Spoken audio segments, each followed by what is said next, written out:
This is the workshop meeting of the Commonwealth Transportation Board. Today is October 15th. Start our meeting with the Pledge of Allegiance. If you'll join me, please. I pledge allegiance to the flag of the United States of America and to the republic for which it stands, one nation, under God, indivisible, with liberty and justice for all.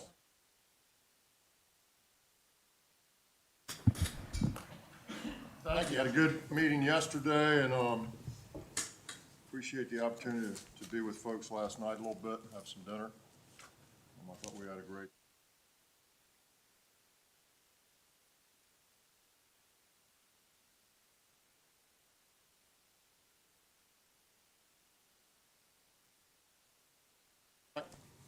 So we'll see. We're going to pick up where we left off, which was item number 12, priority project recommendations, Mr. John Lawson. Deputy Lawson, how are you this morning? Great, welcome. Beautiful morning in the Commonwealth. And the Commonwealth, yes, sir. Well, this morning, I want to present to you some projects for consideration for advancement within the 6-year improvement program. We have an opportunity today to advance a handful of projects or a number of projects to where we can see the benefits of the projects sooner rather than later. And we would be doing this with funds that are distributed outside of the Smart Scale formula process. We have a couple sources that I'll walk through so you understand where the funding is coming from that makes this possible. And then I'll talk through two lists of projects that we have given considerable thought and consideration to, working with the commissioner and the director and the governor as we have kind of considered where we want to go and what this suite of projects looks like as we move forward.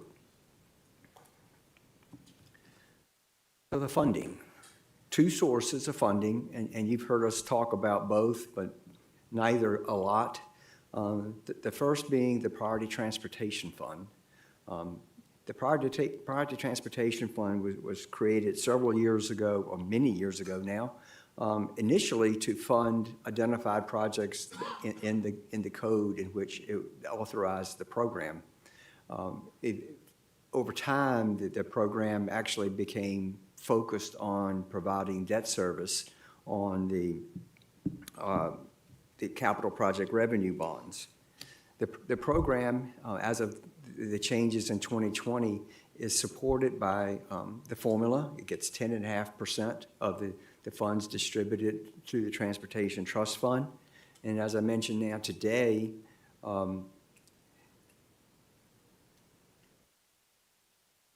the first call of the funds in that program are the debt service on the capital project revenue bonds.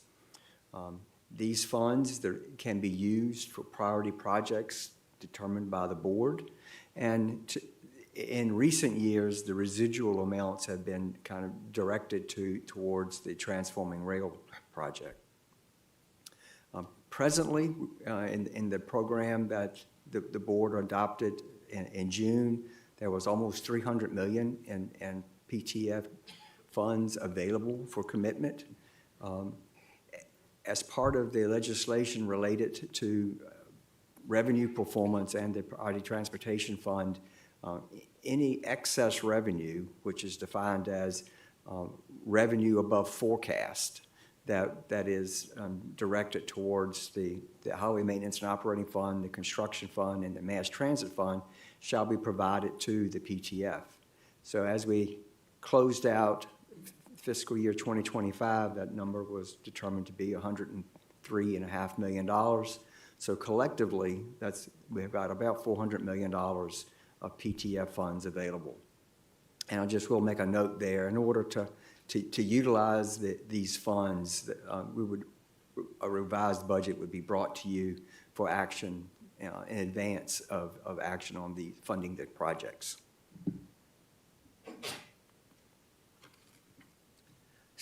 second category of funds being Garvey bond proceeds.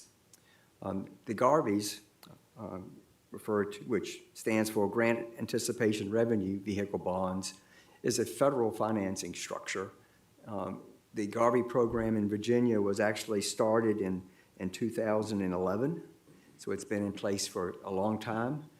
It is an evergreen program. It isn't a set amount of principal that you just utilize and then you're done. It's revolving. It's based on outstanding principal at any one given time, and the limit is $1.2 billion. We're just shy of 700 million today, so there's about 500 million available. The proceeds here can be used based on current budget language on basically the three key programs. The projects have to be eligible for, not funded through, but eligible for the Interstate Operation and Enhancement Program, and then the two programs allocated through Smart Scale, which is the High Priority Programs, High Priority Projects Program, and the District Grant Program. In the program that you adopted last June, we had a placeholder in there for about $300 million in the use of Garvey proceeds. What that means is we had planned and set aside the debt service requirement needed to support $300 million in issuances, but we did not allocate those monies to any projects. Also, let me just say this is just a sort of an interesting fact.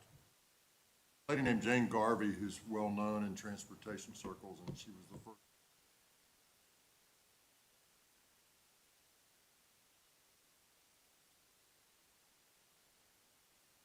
She was the one who came up with this concept. Garvey, although it stands for Grant Anticipation.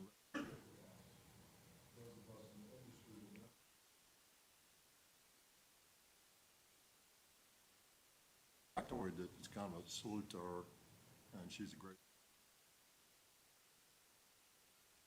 Garvey bonds, I think of Jane Garvey, it's not spelled that way, but that's why they named it that and came up with this acronym as a salute to her. So just a little bit of interest. Very good, Mr. Secretary. Always good to put things in context. Sorry, Commissioner said I wasn't able to be heard, and I understand that, so I apologize. So I think that was on purpose. Mr. Lawson moved my mic over. That Mr. Lawson, not this Mr. Lawson. It wasn't this one. With the funding sources kind of laid out there, I want to move to the two groups of projects that we are bringing to you as recommendations for funding but as an addition to the 6-year improvement program. Again, we have spent months working through this list. Like I said, it was the secretary, the commissioner, the director, and we've had 3 or 4 meetings, I think, with the governor working through these and making sure we are comfortable with where we are headed. Oh, my count was short. You missed a few. The first group of projects we selected from the Smart Scale list. We took the high priority program projects that were submitted from round 6. We looked at what was funded, and then we looked down the list and picked a number of projects that we felt were of great value, even though they did not get funded. And these are those projects. The first one is a Route 17 Lee Highway Corridor Improvement Project in town of Warrenton. That particular project, if you look it up on the priority, on the HPP list, you'll see it listed as at $36 million or $33 million. However, that project did have a companion project that was valued at $13 million that was funded. So therefore, what we are recommending here is a $20 million project and funding it out of the PTF. The next one, Route 288 southbound hog running Shoulder Lane in Goochland County. That was a $77 million project. The ask in Smart Scale was 72. And in the discussion with the locality, they're bringing another $5 million to help advance this project. So what you see here is amount needed at $67 million. Mr. Lawson, if I can jump in here, what Mr. Lawson is explaining here is, as the commissioner and the secretary's office and the governor were working on these projects, we engaged with the localities as well. And we said, listen, if we can bring some money, can you help us leverage it a little bit more than it's leveraged now? And in some cases, they were able to do that, and in other cases, in places, they didn't just have the funds. And so, but a bunch of our localities agreed to help leverage these. So the ask went down, and they partnered with us with more leverage, and so our money could go further, and we could get more done. So I want to just recognize that and make sure that you understand that we've been working with localities on this, with the governor's office on this, the commissioner and the secretary's office. And so we're pretty excited about the fact that we were able to spread our money a little bit further by getting partners to jump in and do more than they were going to do originally. And this is one there on the 288, and you'll see some more. Thank you, Ms. Walsh. Thank you, Mr. Secretary. The next one on the list here is Prince William County Parkway corridor improvements. Again, a $27 million project with another local contribution of just over $5 million, bringing the request down to, or the need down to $21 million. The 395 Shirlington interchange project in Arlington and Alexandria, that one being a $32 million project. We are looking to fund that in its entirety, and we're recommending the use of Garvey bonds on that project. The next project, the short pump area improvements in Henrico, that project was a massive project that was submitted in Smart Scale, a whole suite of improvements totaling over $370 million. And looking at that project and really understanding where the benefits were, and Commissioner was really instrumental on this one, we identified a segment, the Gayton Road diverging diamond component, that brought tremendous value. That project, when we looked at it, was considerably smaller. And when you leverage the $123 million that the locality was already providing, another $34 million would get that component done. And that's what we are recommending.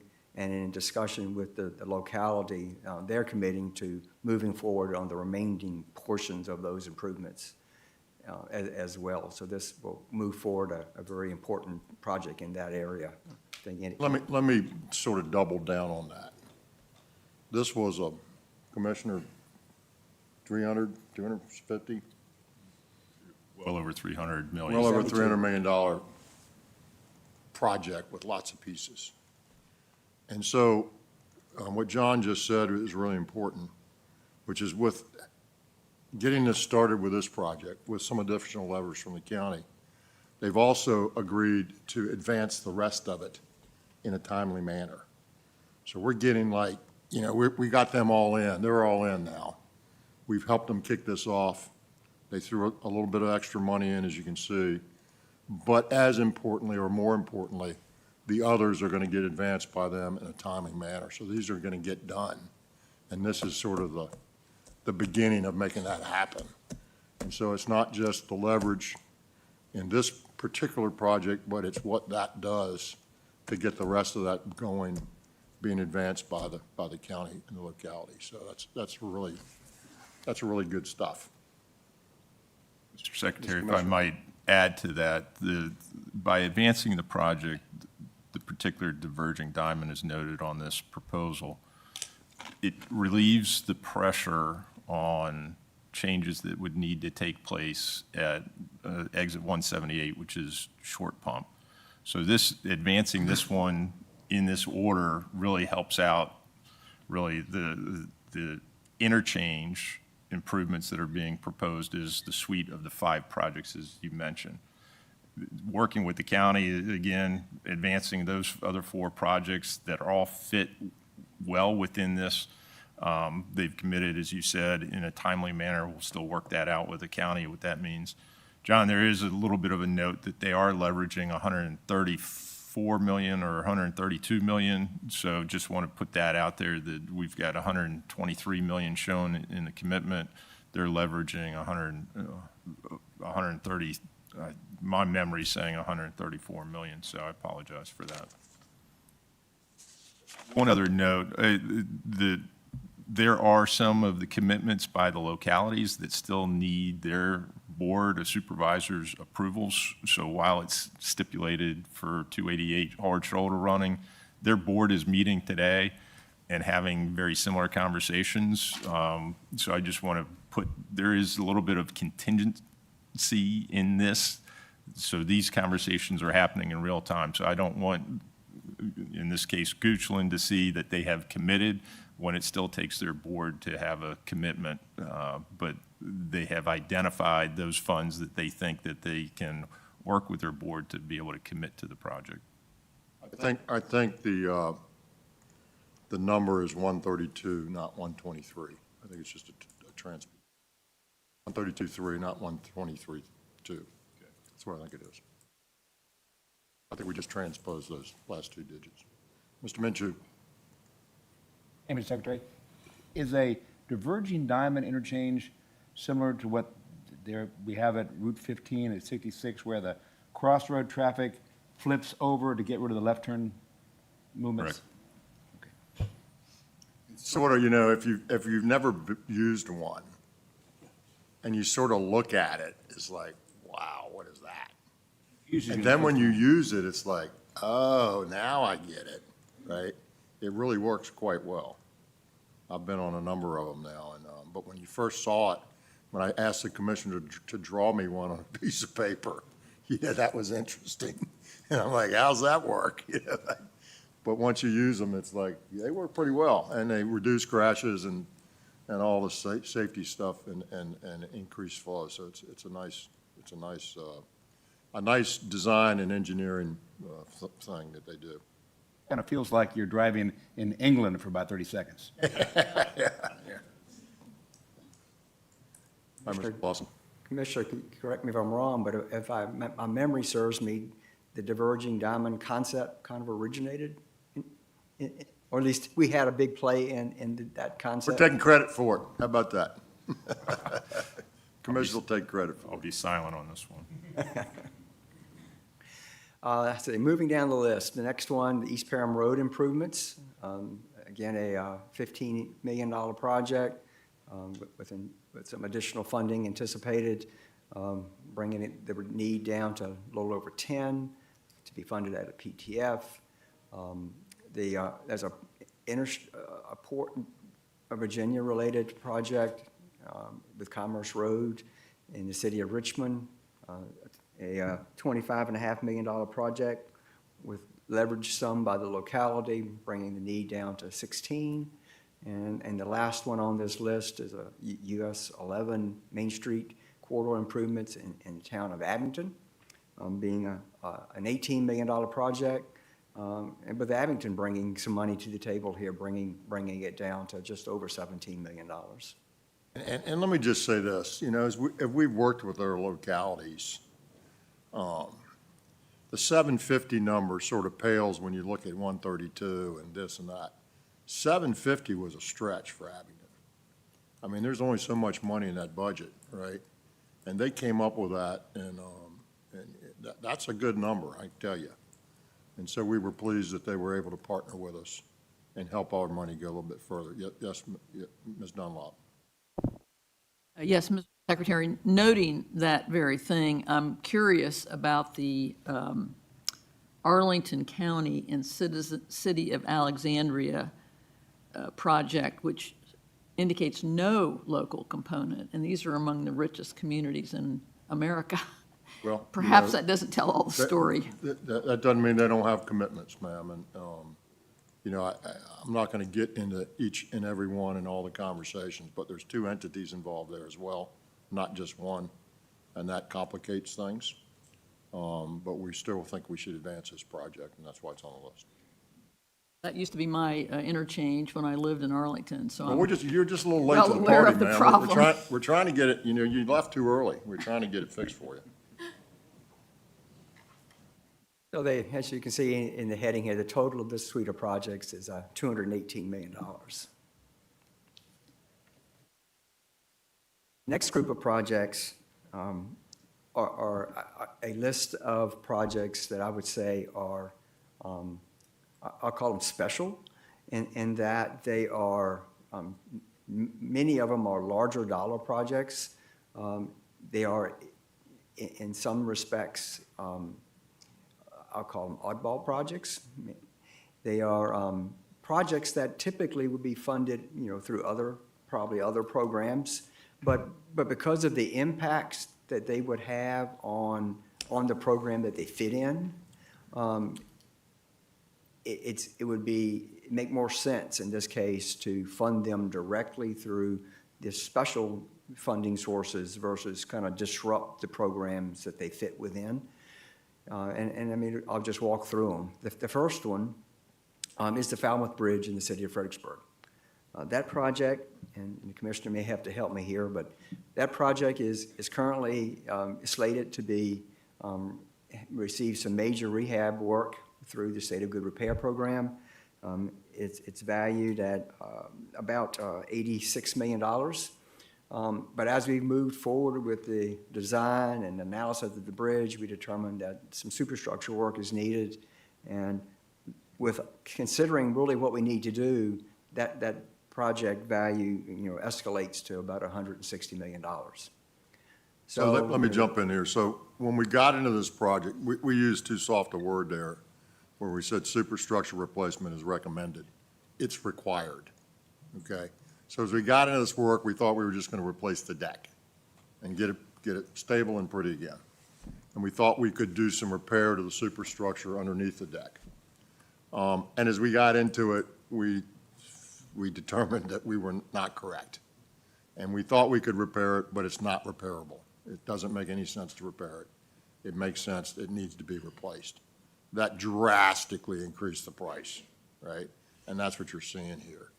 And to try to fund this through the other regular programs would just crush the other people around the state.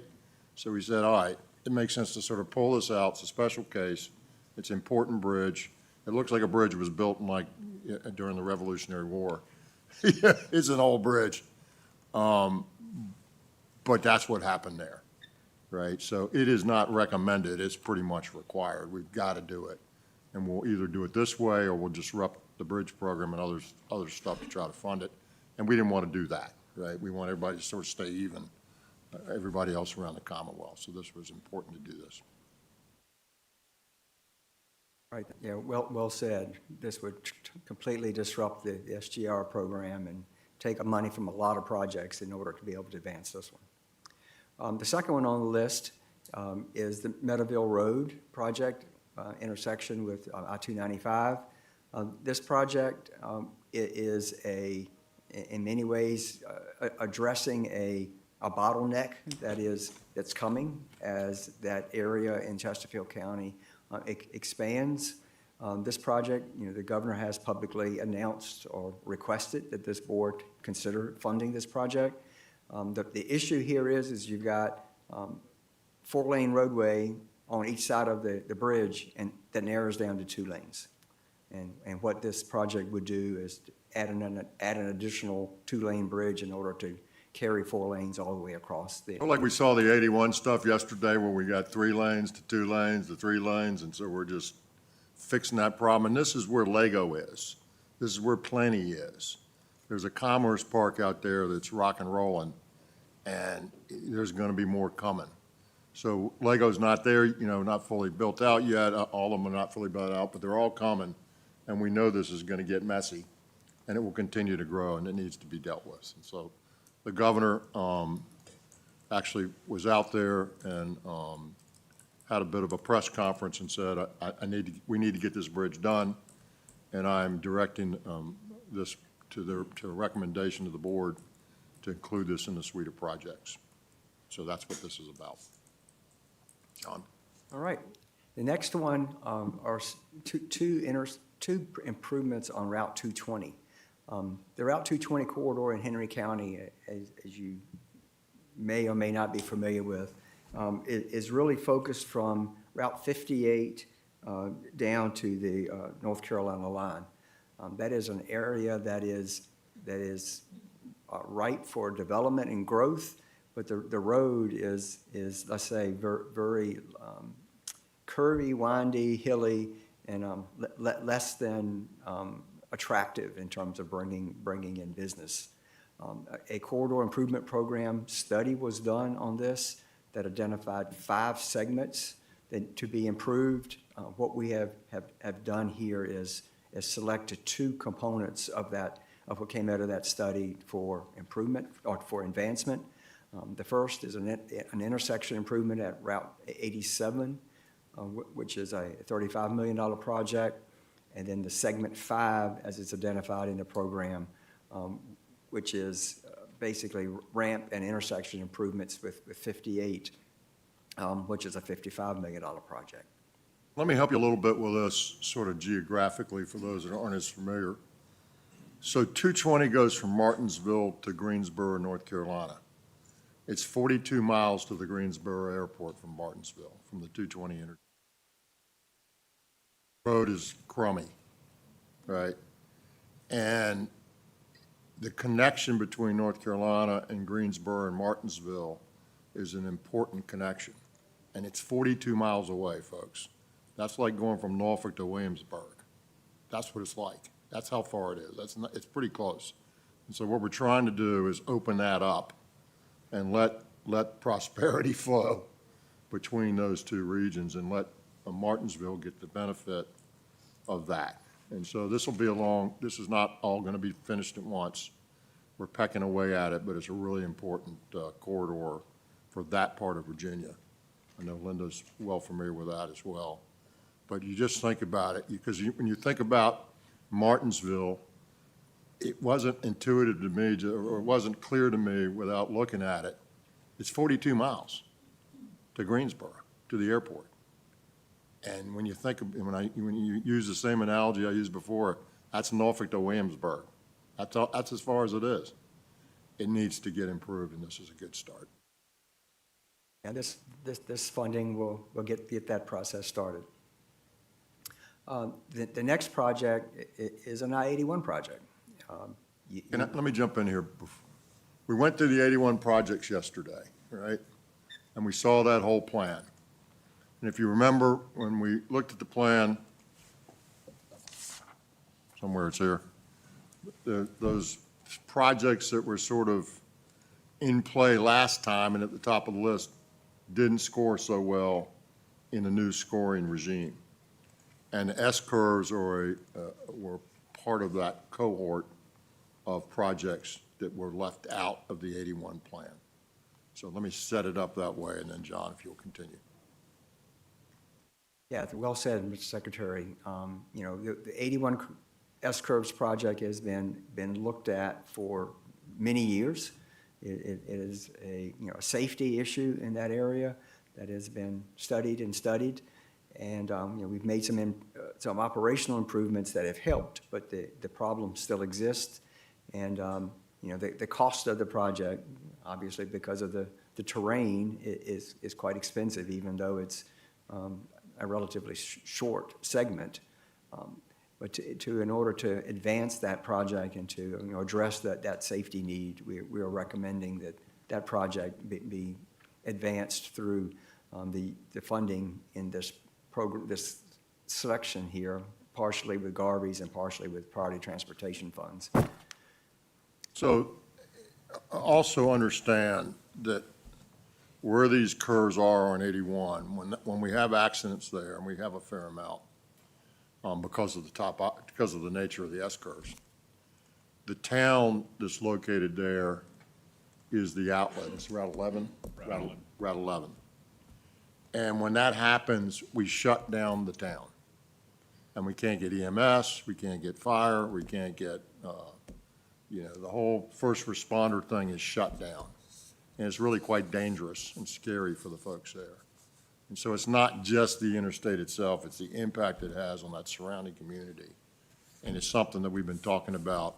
It's been in the program, out of the program, in the program, out of the program in 81. But the governor looked at this and he said, we've got an opportunity to fix this. We know 81 can use some more love. 81's behind the curve, right? We're pumping and going as fast as we can there. It still's, very congested incident-based problem on 81, and this is one of those incident-based areas. So if we can knock this off, it's a huge win for that region and for the whole 81 corridor, and just adds to the opportunity that exists up and down that 325-mile corridor. This is an important one, a big one and an important one. Mr. Secretary, members of the board, the last one on the project is a bit different. It's related to the Long Bridge project and the finance that's in part financed from debt that can be generated from the toll revenues from I-66 inside the Beltway.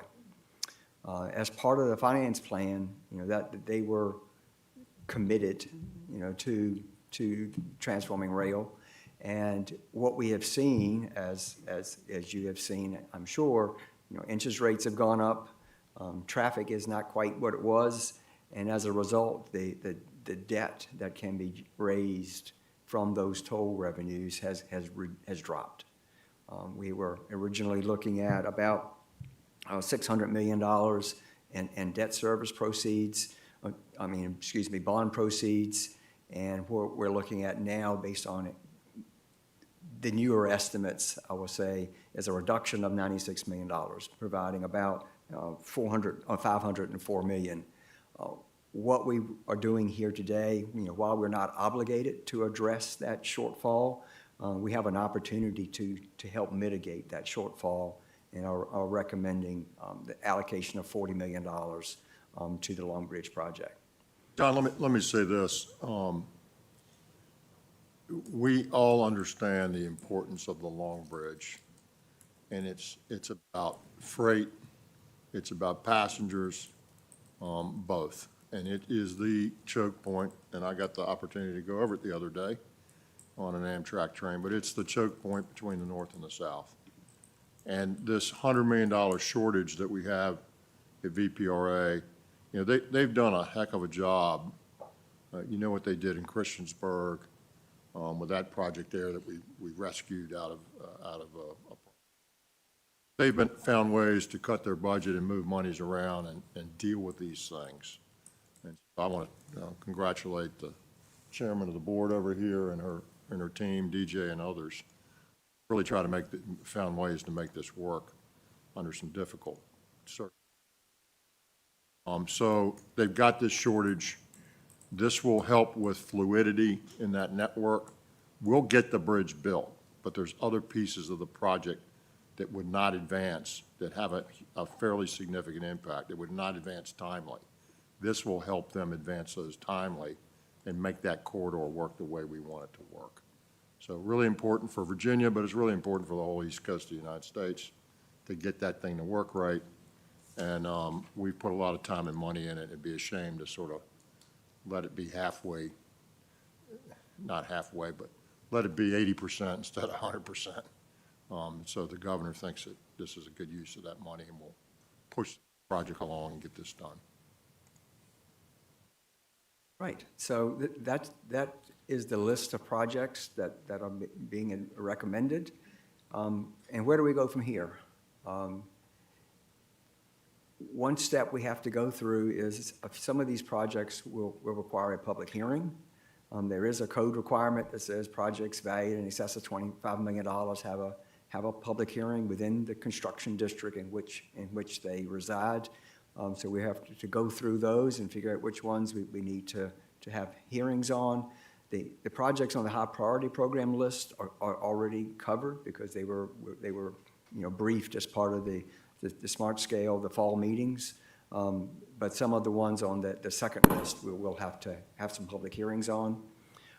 As I mentioned earlier, that the CTF and the VDOT budgets will need to be revised to include that additional $103 million for the PTF to make those funds available for allocation. And we'll look to come back to you next month to have the budget and the funding on these projects acted upon and approved. Mr. Secretary? Thank you, Mr. Lawson. So as Mr. Lawson said, we've spent a number of months, commissioners made lots of recommendations to our team and to the governor's office. I think we've had actually 7 meetings with the governor on this and sort of parsed through. We've worked with a lot of localities to try to get this money to go further, and I want to thank the ones that were able to help us do that. So this is a suite of projects that will advance transportation in Virginia in a significant way. And the governor and the commissioner and I all are in lockstep that this is a good expenditure from the boards, and we recommend that you approve it at our next. Questions? Mr. Mincha, and I'll come back to Ms. Sellers.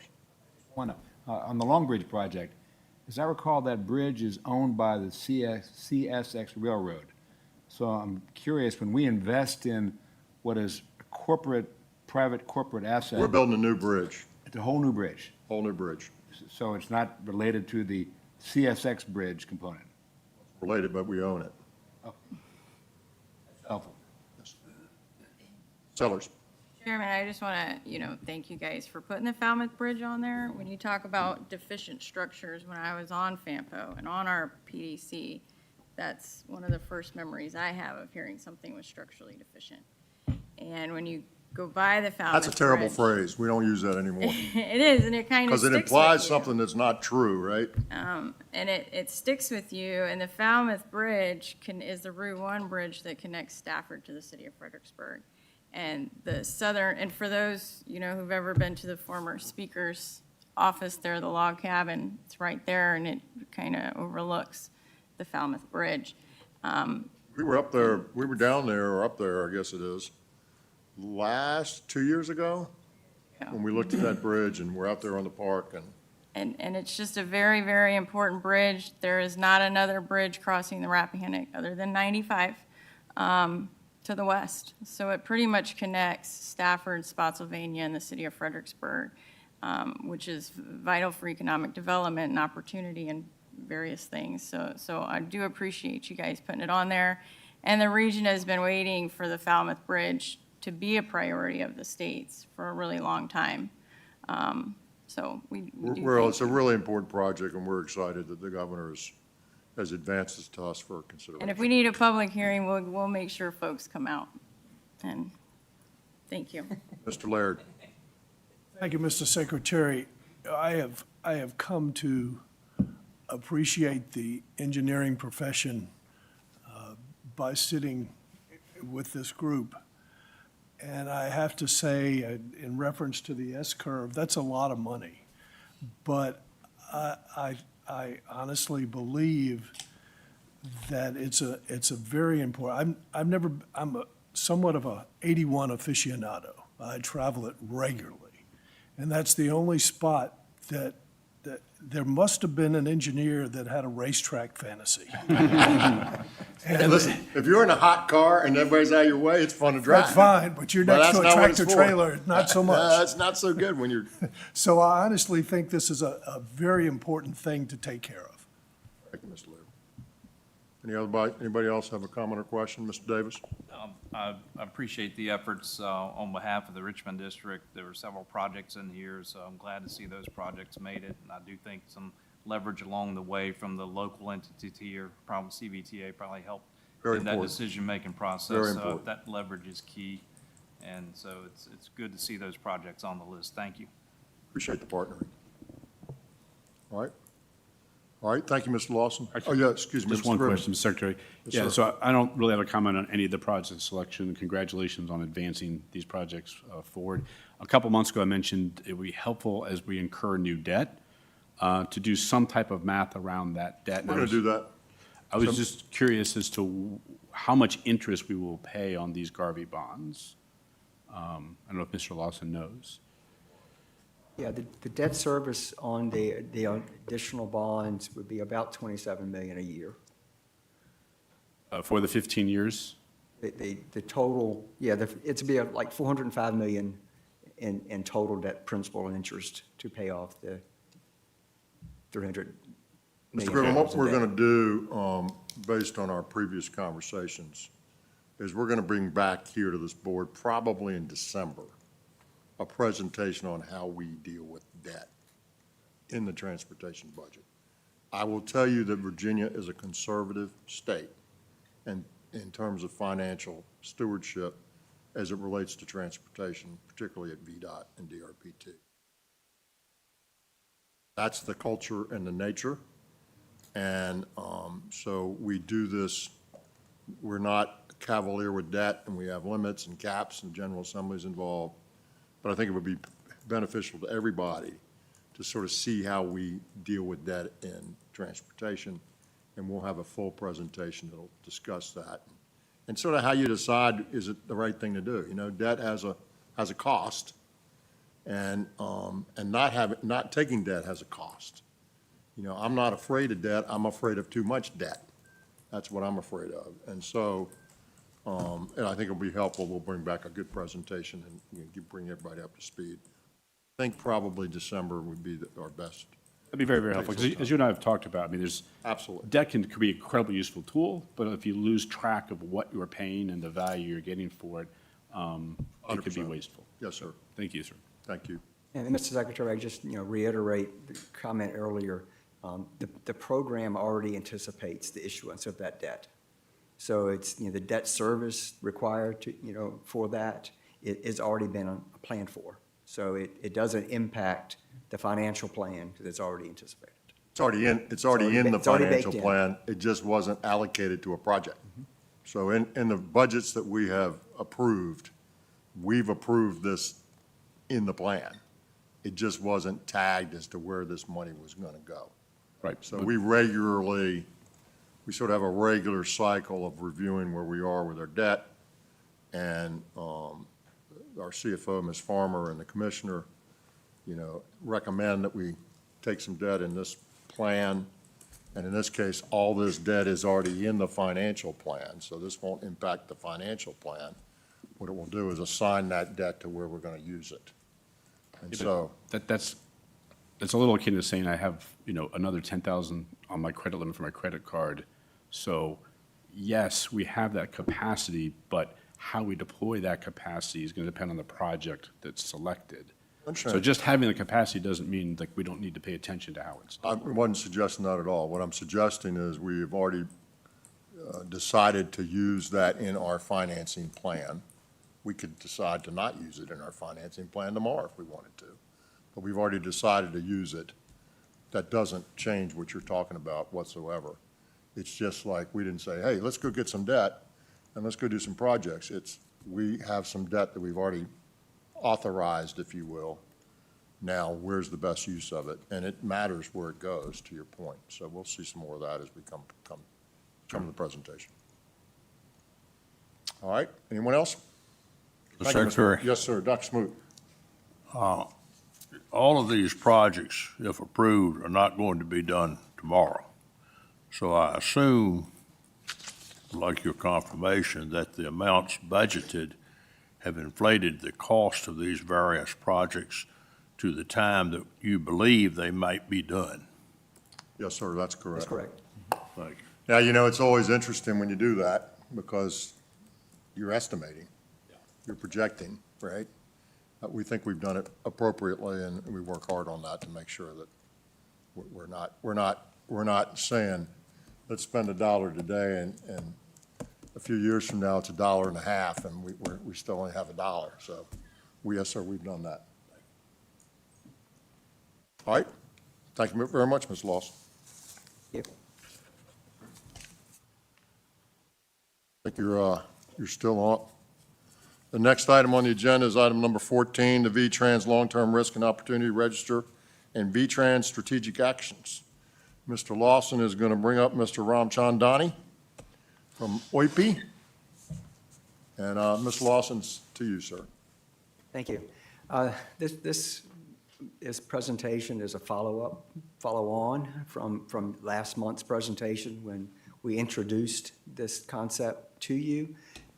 What will be done today is Mr. Ramchandani, hopefully I got that close to right, we'll go through them again and identifying where we are recommending any changes to the board. You'll see there are some recommended deletions, some recommended additions as we go through here. So with that, I'll turn it over to him.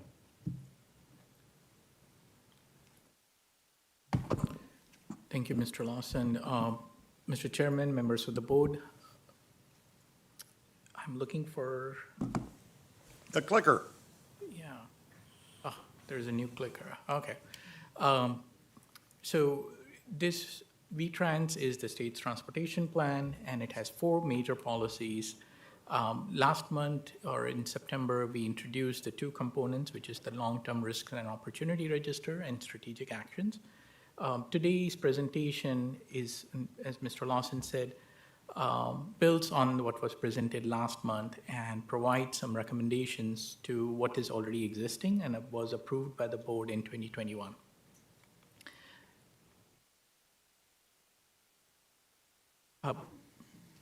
So the Code of Virginia requires that V-Trans be submitted to the governor's office and the General Assembly every 4 years. The last submission was in December of 2021, so the next one is due in 2 months. And we are trying to wrap up this iteration of V-Trans. And the 2 last components that you saw on the earlier slide are the long-term risk and opportunity register that help us meet one of the critical requirements, which says that the plan has to address 20-plus year planning horizon. So in this case, there are different approaches taken over the last 20 years, and this approach that was adopted by the board relies on identification of key global macro trends that are likely to impact Virginia's transportation system in a measurable manner over the next 20 years. Similarly, the board had adopted a set of strategic actions to address the impacts of the that are likely to be seen. So the current board policy, and this was all shared at the last month's meeting as well, so I will try to get through it pretty quickly, identified 4 mega trends and 10 macro trends. And the focus is, as you may recall, was the known unknowns, where we know the trend is on the horizon, but the impacts are uncertain. In other words, we are not trying to shoot for unknown unknowns where we do not know hypothetical cases and have no sense of the impacts that are likely to have. Each scenario that we have built around, due to the uncertainty of impacts, we have built 3 scenarios from low, medium, high, and to show the cumulative impacts that are likely to occur. At this point, the staff is not recommending any changes to the 4 mega trends and 10 macro trends that are shown on this slide. And just to go over it relatively quickly, the big boxes that you see are the sort of the categories. These are sort of global factors that are beyond the control of any particular state or a jurisdiction or an entity. So climate, technological advancements, consumption changes in consumption patterns, and social demographic changes. Now within that, there are these different macro trends which are important for a state transportation agency. So the flooding risk is one, automated vehicles, electric vehicles, shared mobility, such as Uber, Lyft, e-scooters and all. Change in consumption pattern. So at the last meeting, we had an opportunity to talk about the impacts of e-commerce and what it does to, or in what the impacts it has in the urbanized areas. Automation of production and services, so artificial intelligence that has emerged in the last, emerged in the public sphere in the last 2-3 years is included in there. Social demographic factors, which is the growth of professional services industry. As you may recall, Northern Virginia has a majority of professional services industry of Virginia. And that brings workplace flexibility. So those jobs are not necessarily tied to a location. And so the increase in workplace flexibility, we talked about at the last meeting, growth of the 65 cohort and the challenges it brings, and finally, the population and employment shifts overall. So just to reiterate, the staff is not recommending any changes to the trends that were identified in 2021.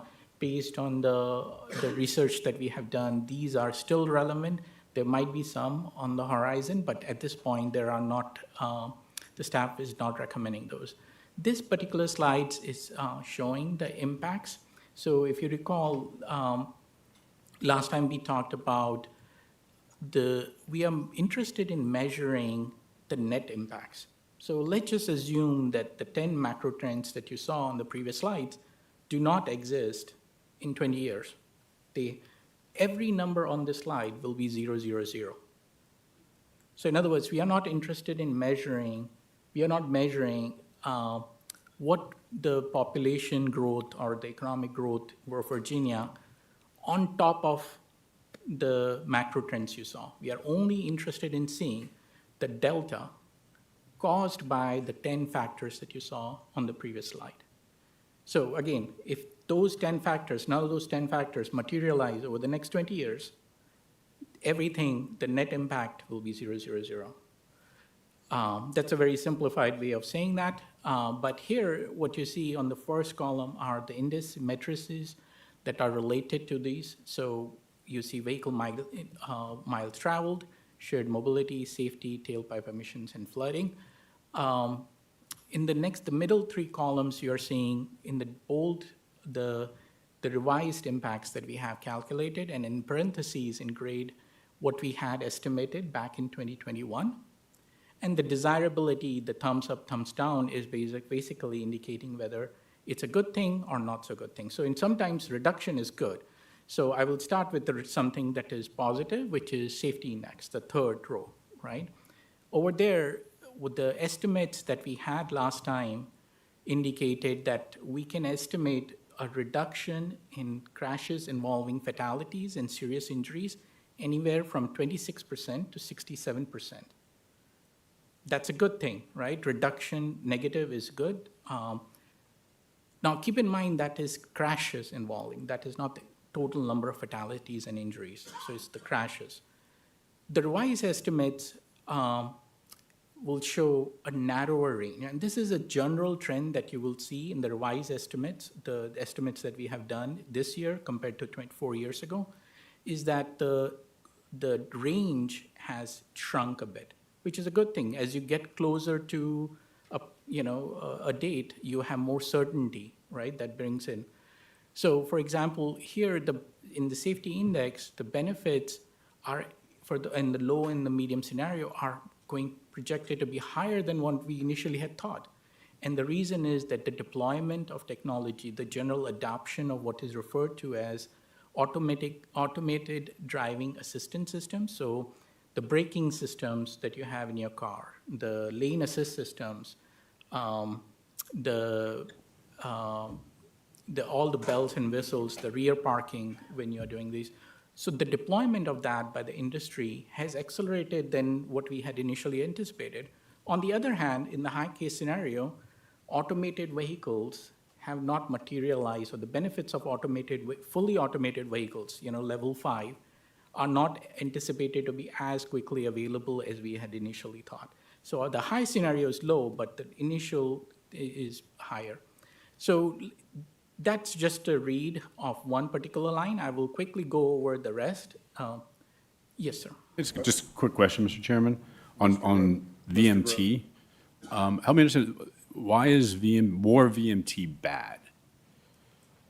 I would think that the more people are traveling, the more commerce we have, the more activity there is, that wouldn't necessarily be a bad. It's challenging for transportation. It's called capacity. Not that it's bad for society, but if we have more vehicle miles traveled on the same supply of roads, it gets more congestion, it does other things. So that's why it's challenging for transportation. Doesn't mean it's bad for society. It means, So desirability being a thumbs down means it's not desirable because it would create more congestion? yeah, or we need to build larger highways, Okay. right? So it's challenging for us.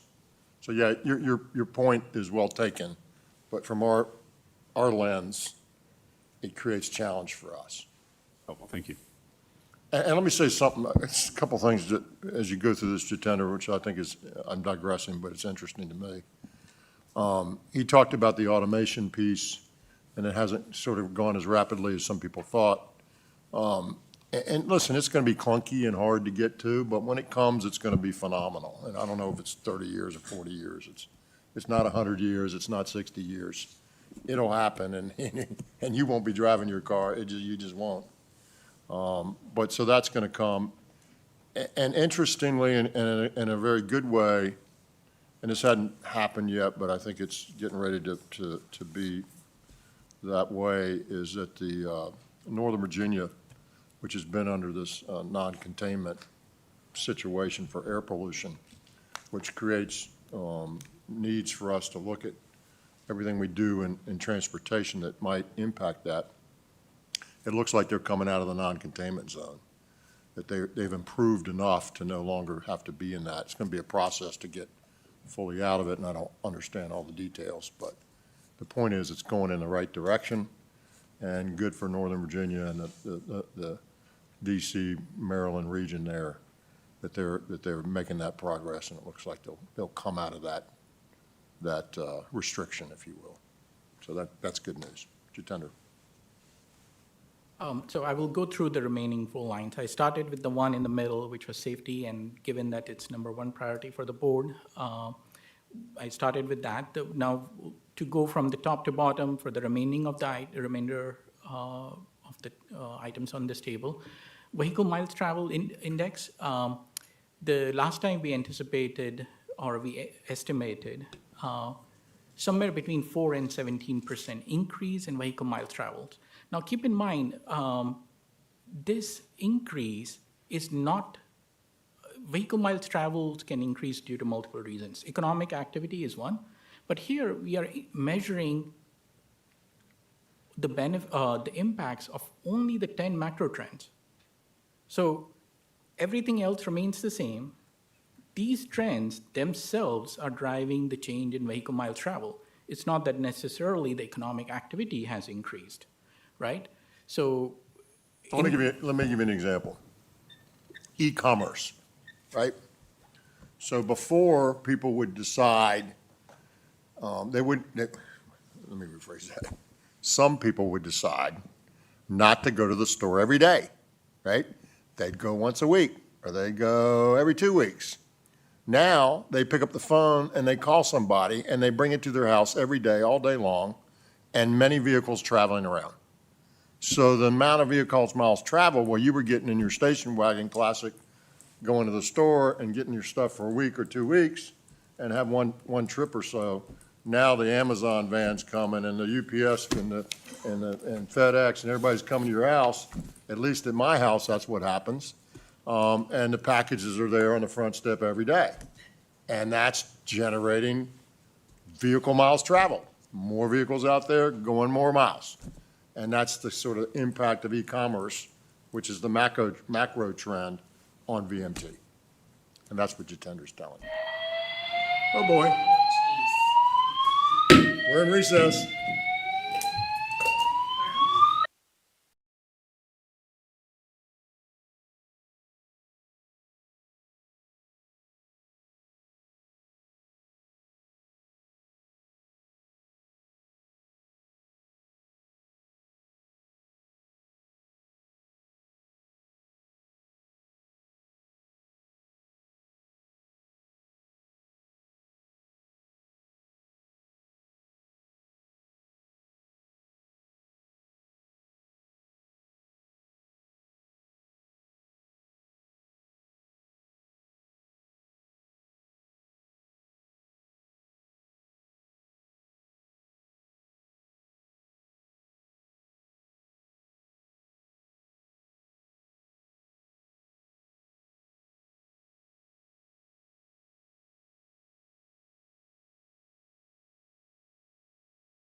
Thank you for your patience.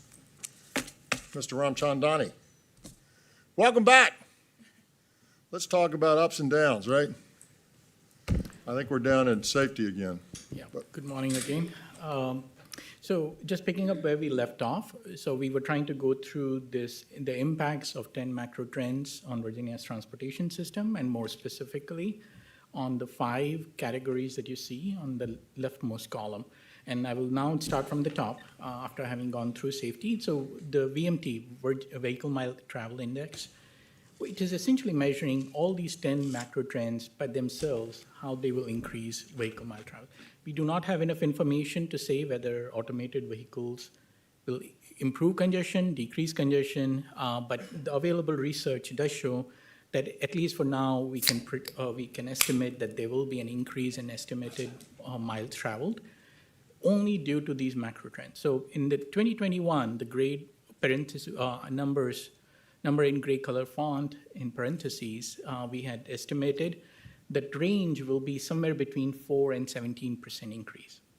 So for every 100 mile traveled, in the worst case scenario, 17 miles extra will be driven. And that adds up pretty quickly, right? Keep in mind that we don't know the impacts of these technologies on congestion, travel time reliability. In the revised estimates in 2025, the numbers have gone down and the range has become a bit tighter.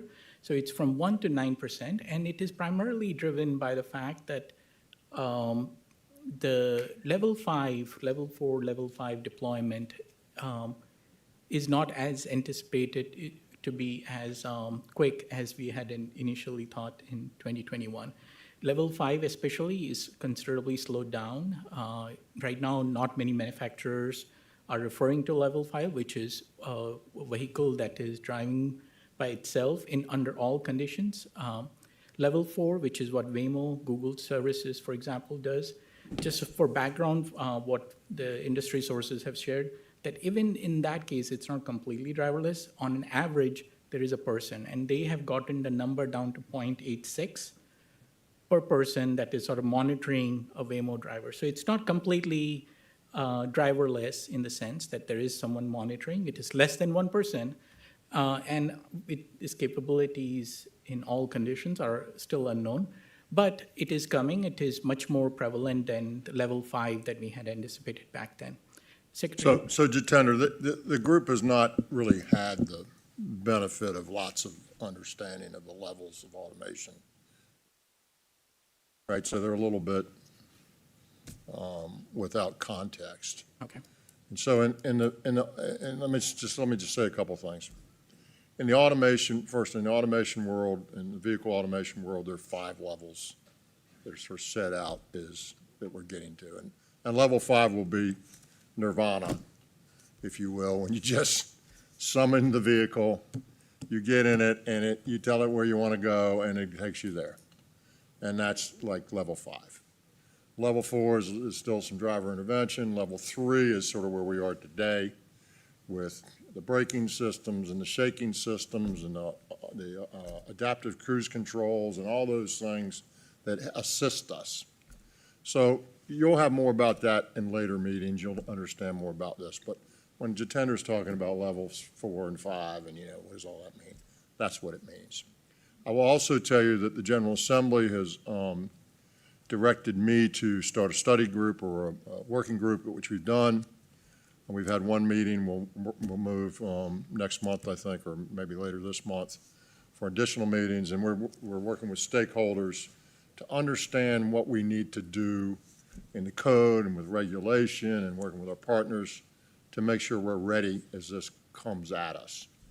And so I've convened that group, working with all the interested stakeholders, and we'll work through that, and the next secretary will work through that in the coming years as well. But this is coming. We're getting ready for it. That's what Jitendra's talking about with level 4 and 5. And we're not there yet. We're at level 3 still, but we're inching towards 4. And there's some 4s out there. It's just not. Waymo is driving around the city of D.C. and delivering stuff, and there's nobody in the car. It's fully there, but it's not in Virginia yet. Okay, Jitendra. Thank you, Mr. Chairman. So levels 4, 5, the range has narrowed down. The next one up is shared mobility. So that's a term that is used for all the services that you use. For example, for all the vehicles that you travel on that are not owned by you. So for example, Uber, Lyft, scooters that you see on the city streets, and e-bikes. So this metric is trying to estimate how many personal single occupancy vehicles miles can be replaced by these technologies in urbanized areas, because we don't have enough information about these in rural areas where there is. So in urbanized areas, so last time around, we estimated that 9 to 27%, very high estimate if you see. Senator, we Yes, sir. can't spend a half an hour on this slide. Okay, Okay, we need to move through it. okay. Can be replaced, whereas this time around, we are estimating between 1 and 7%. We have already gone through safety index. Tailpipe emissions is the similar thing. Negative numbers are desirable because it's a reduction. And this time around, we are anticipating higher than previously thought low and medium, because electric vehicle adoption has been on the low estimate side higher than we initially thought. But on the higher end, it is much slower because the policy changes. And the flooding risk, which is the flooding due to sea level rise, storm surge, and then riverine flooding, have changed. The numbers are so large that it's very hard to get your head around, wrap your head around that. But generally, they are in that vicinity as well. So those are the impacts. And one of the things that it comes with for a policy board is that we call them estimates. And the reason is that policy changes at the federal, state, and at the board level can impact how much we can benefit from it or how much risk exists for all of these. Last time around, we had shared what the risk register, opportunity register that was prepared in 2021. And this time around, we are bringing updates to you all. So the icon is on the left, and then the nature, which is a little triangle caution sign, is a risk, and a bright yellow or sun-shaped icon is an opportunity. So at this time, the staff is not recommending any changes to risks and opportunities that are listed for the flooding risk. They are still relevant in staff's opinion. The staff is recommending 3 changes on this slide that are shown on the slide. So first, for the wear and tear of the system, electric vehicles are no longer as big of a challenge as we initially thought, and simply because the adoption of trucks that cause majority of the wear and tear of the pavement, electric trucks are much slower adoption than we initially estimated. The staff is recommending. It'd be really interesting to know, and I don't know how to exactly get that, but it'd be really interesting to know the difference between the 10,000 times that we say a truck has an impact on a road versus electric truck on the road. And it's not going to be a step function factor, I don't think, but it will be more, because the load in the back is the load in the back. So the batteries are just going to be associated with the tractor, if you will, but it's still going to be significant additional weight. So Not on the wear and tear of the road, but as we're adopting more electric vehicles, the impact it's having on gas tax revenue. yeah, we understand that. And are we tracking that? Yes, And- ma'am. Okay. That's why we have our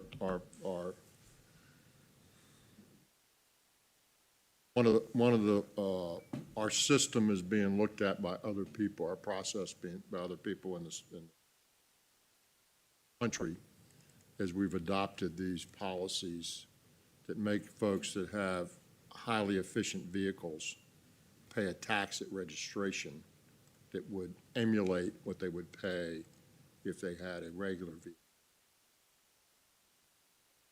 We have a system in place that does that. We track it all the time, see where it is. But DMV, if you have a highly efficient vehicle, including an electric vehicle, your registration cost is higher than a less efficient vehicle, with the concept that you're not paying the gas taxes and you have to pay some taxes to put the road that you're driving.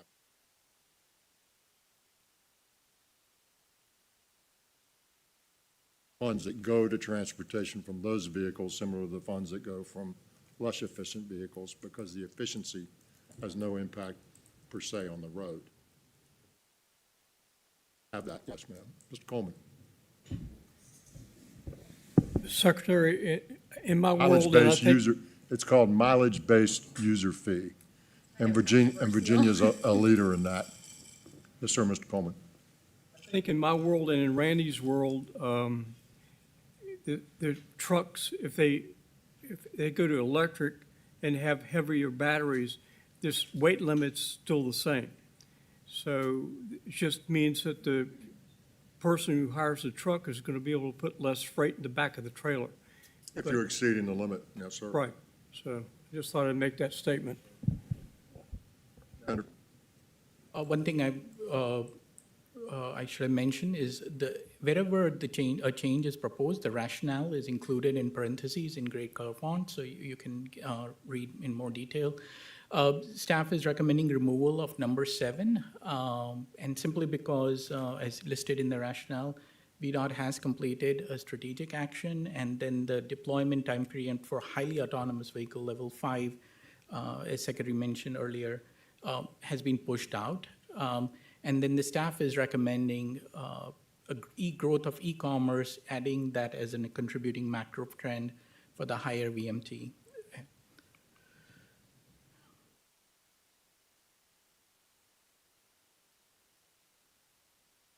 On this slide, I will not go through all the bullets that were presented last time around, but compared to 2021, the staff is recommending removal of number 15, which was related to high number of shared mobility vehicles. As you saw on one of the earlier slides, we actually did a survey in 2022 of Virginia residents, and it turned out the usage numbers in Virginia are much lower than what we had previously anticipated.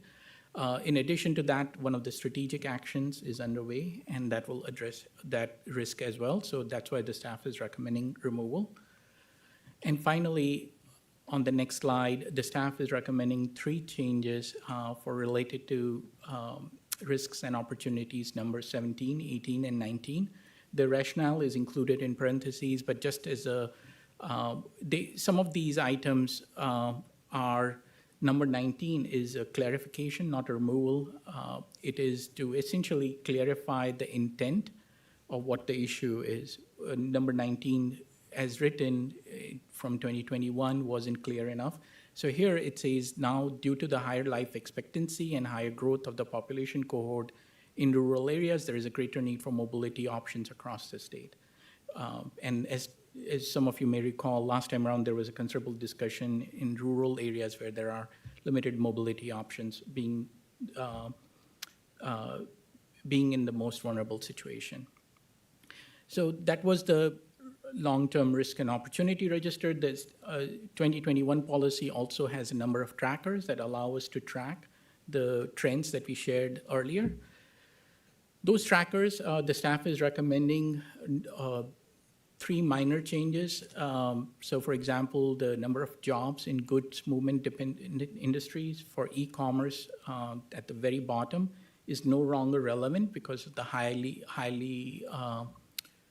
automated systems that exist. Robotics has taken over, so number of jobs is no longer a very good indicator to see whether the industry or trend is moving in the direction.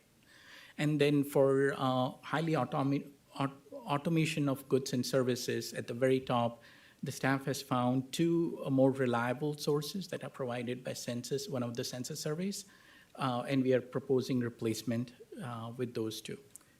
Other than that, there are no changes to how we track these macro trends. So finally, if you recall, there are 4 columns in VTrans, 4 major policies. We talked about the number 3. Number 4 is strategic action. So once the board has gone through the vision, goals, and objectives, has gone through the midterm needs and how we identify needs for smart scale and other programs, and has identified long-term risks and opportunities. What do we do about those? So these are sort of the strategic actions that can and should be adopted, or the intent is it should incorporate it by the agencies to ensure that we are all moving in the same direction. The staff recommendation is to provide an annual update on the strategic actions that are being presented to you. So you will receive an update in the coming months as well. So there are actions, that 2021 actions in the leftmost column. The responsible entity is showing in the column next to it. And the two rightmost columns are focusing on the current status and the staff recommendation. So without getting into all the details, and I may have to, if there are more detailed questions, I may have to rely on Deputy Chief Commissioner Kathy McGee or the Commissioner himself for status of items that are under VDOT's purview, and similarly on the Chief of Public Transportation and Director Robinson for items that are under DRPT's purview. But number one item was, action number one was collect data, and VDOT has developed a resiliency plan to collect that data, and the staff is recommending removal because it's an ongoing task, and there is already a plan in place. The number 2 and 3 are underway or ongoing tasks, and they are important enough that staff is recommending retaining both.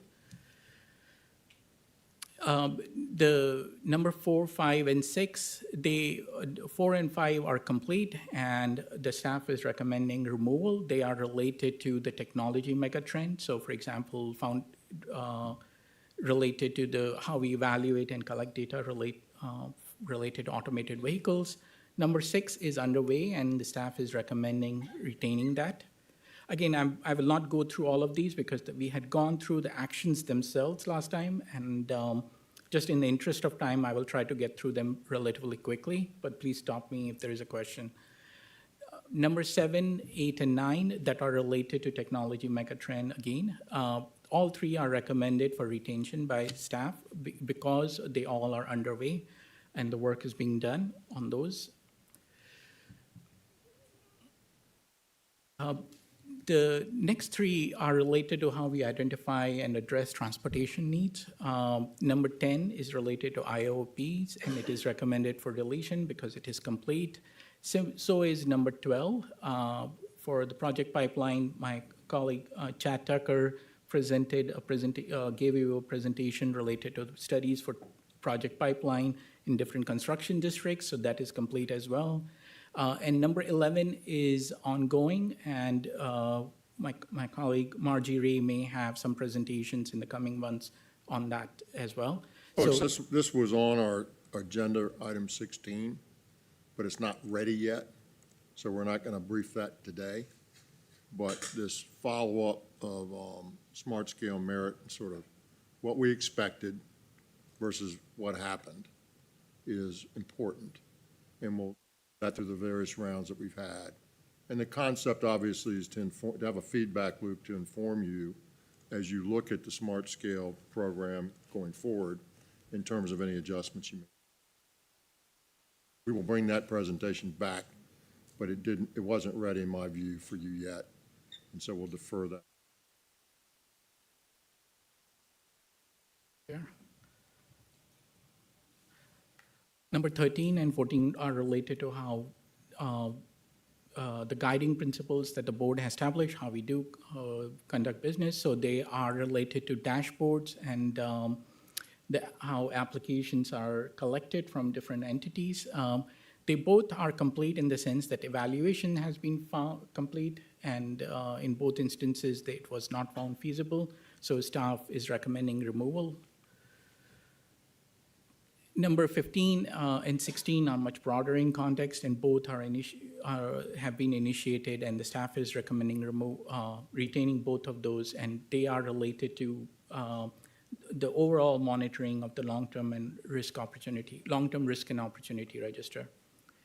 So with that, we have gone through pretty much all pieces that are 4 major policies that are included in VTrans.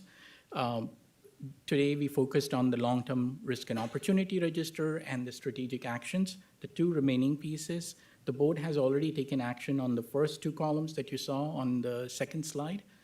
With that, our intent is to bring the proposed changes that were shown to you today for your for action next month. And so we will also bring the modifications to the 2021 strategic actions as presented with recommendations to you for action at the December meeting. And one of the items at the December meeting we plan to bring is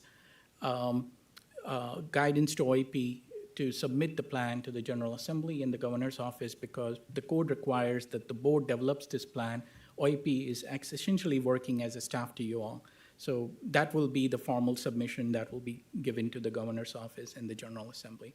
With that, I will turn it back to you, Mr. Chairman. Really good work, sir. I appreciate it so much, and it's important that it guides us properly as we move forward with our policies and our mission. Any questions or comments? Thank you, sir. I have a Yes, Ms. comment. Sellers. I do struggle with this one because not just that it's very. Which one? I really struggle with the long-term risk and opportunity stuff because I would expect to see more of the local governments included in here, and given expected to provide some of the documents, like their comprehensive plans. And we're just not seeing that. So a lot of it's being put on DRPT and VDOT when local governments are supposed to, under the state code, be well. And I'm just not seeing that. And I am curious why we're not including the comprehensive plans. And not saying, I'm not suggesting that we just make just put them all together and then say, here's a state plan. But the comprehensive plans have to address flooding issues in the locality. It addresses transportation needs in the locality. It addresses future growth. So all of these things could be coming from them as well, and we're just not seeing that. So I'm really struggling with this whole. I think we're missing some things here because we're not including the local governments, and we could see a 20-year forecast differently that's based on actual data that the localities have. But Mr. Chair, Ms. Sellers, so I think that is included. In fact, the travel demand models that VDOT develops are based on the comprehensive plans that are developed by localities. So if the locality says we are going to redevelop this subdivision and it is going to be townhouses instead of single acre, acre lots, those changes are reflected in the travel demand models and are included in all the numbers that you see. So for example, smart scale numbers that are brought to you are based on those travel demand models, forecast from this travel demand model. What those models do not include is what the focus is here. Those travel demand models are based on what we know. Again, the focus here is on known unknown, right?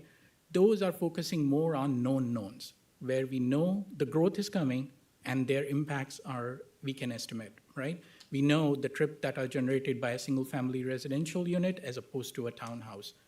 Whereas this risk and opportunity register is focusing on known unknowns, factors that are beyond the state government's control, that are global in nature, that no state government, or for that matter, any particular country, cannot govern, for example, how quickly automated vehicles are deployed. They will be here.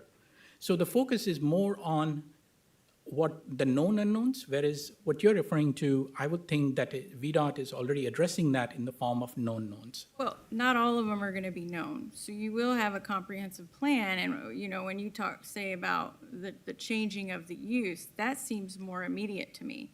But a comprehensive plan will cover the whole locality, and it looks out. And so we don't know when the development's going to come. Sometimes you do. So if you have an end user like a Kalahari who brings you a reclassification, then yes, you have an expected timeline. But there's lots of land in these land use documents that is zoned, that is currently zoned one way, but then on their comprehensive plan, they say, we would love to see growth here. And that is nowhere in any of the documents. Even on the database, where you go and like look at UDAs. There's a huge disconnect between what we're seeing in the localities and what's in these databases, which implies to me that the data sets are not matching. And I can look at it and show you Stafford County in there. There's 5 areas that are identified in the OIP database, but those are not where the growth is going to be happening in Stafford. That's capturing something totally different. And so, to me, we're missing the mark on the long range by being global, when we could and should be starting here in Virginia and looking at these land use documents and saying, where are they looking at growth? And then in the more short term, seeing where are we seeing reclassifications? Where are we seeing permits pulled? Because those are also different processes that tell me something is more immediately about to happen. That's just not in the V-Trans or the statewide. And you know, when you read the code, that I do think that it's supposed to be there, and it's just not. Mr. Chair, Ms. Sellers. So I think there are different approaches to how this policy document is prepared. I think that what you're questioning is, what you're describing is, I think everything that is included and done in the travel demand modeling world. I used to be a travel demand modeler early in my career, so I can relate to some of the items that you're mentioning. Travel demand models will not be able to forecast, as you correctly pointing out, where there might be a change. So for example, something is agricultural land in Rappahannock County, and it might become a data center if the county chooses to do so and goes through the process. That is definitely not included, but the land use as it currently is, it is typically included in travel demand models, to your point. And anytime there is a change, those updates do go through the travel demand models and are updated. Whereas the other point that you're mentioning about the code requirements, the code is very interesting in the sense that it does say, and I think it is the only code reference that I can recall where it says, V-Trans will not be a collection of local, district, regional, or modal plans. So in other words, it cannot be an aggregation of anything that locality has developed, anything that VDOT and ERPT develop, and it is explicitly mentioned in the code. But it's explicit to the transportation plan in the CUP, or in the comp plans. It's not the comp plans in general. If I remember the code, it's specific to, my reading of it, is the General Assembly did not want this to become a listing of what localities have identified as their transportation needs in their comp plan. However, you do want to know, okay, what's the future guidance provided to the development community, the business community, of where things are going, so that you can start to plan for it long term. And again, those are going to be 20, and some of them are different. Just looking through the Fredericksburg district, I have pulled them for my district, and you know what King George does looks different than what Gloucester does, looks different than what Stafford does. So those are long-term things. That's not saying these are the needs. If you want to know the immediate needs, then you have to pull in the capital improvement program, and which is a totally different conversation. But so, Ms. Sellers, yes. we're going to take this offline, as we're asked and answered. We'll be happy to bring you in and have more discussion and see if we can get it better. Thank you. Anybody else? Great, thank you very much. Next item on the agenda is item number 15, V-Trans Performance Measures Reporting. Ms. Margie Ray and Mr. John Lawson. Welcome back, Mr. Lawson. Welcome. Good morning, Ms. Ray. Hope you're well. Thank you. Today, coming back with another component, V-Trans related. As we've talked over the last couple of years, we've gone through and we've looked at the vision, goals, objectives, and we defined a series of measures in order to be able to say whether or not the objectives are being met. And what we're going to do today, Ms. Ray is going to walk through the measures that were adopted in April associated with the goals and objectives. I'm going to have to sign in. There we in go. order to give you a feel for how we are doing in those areas. Ms. Ray? Thank you, Mr. Lawson. We were having a conversation earlier about it'd be nice if you could like lower the podium for some of us. Good morning, Mr. Secretary, members of the board. Margie Ray with Office of Intermodal Planning and Investment. John queued me up quite well with what we're going to talk about today. And so this presentation does include all of the performance measures that were adopted by the board back in April of this year. At the same time, you adopted a revised vision, the guiding principles, goals, and objectives. Then we spent a lot of time walking through each of the individual measures and the proposed targets before you adopted them. That's a link to that presentation in March that actually gives you the detail of each of the measures. At the end of this, too, I'll just give you a quick update on the requirements and the status of the 2025 biennial report on surface transportation and some of those requirements and how this fits into that.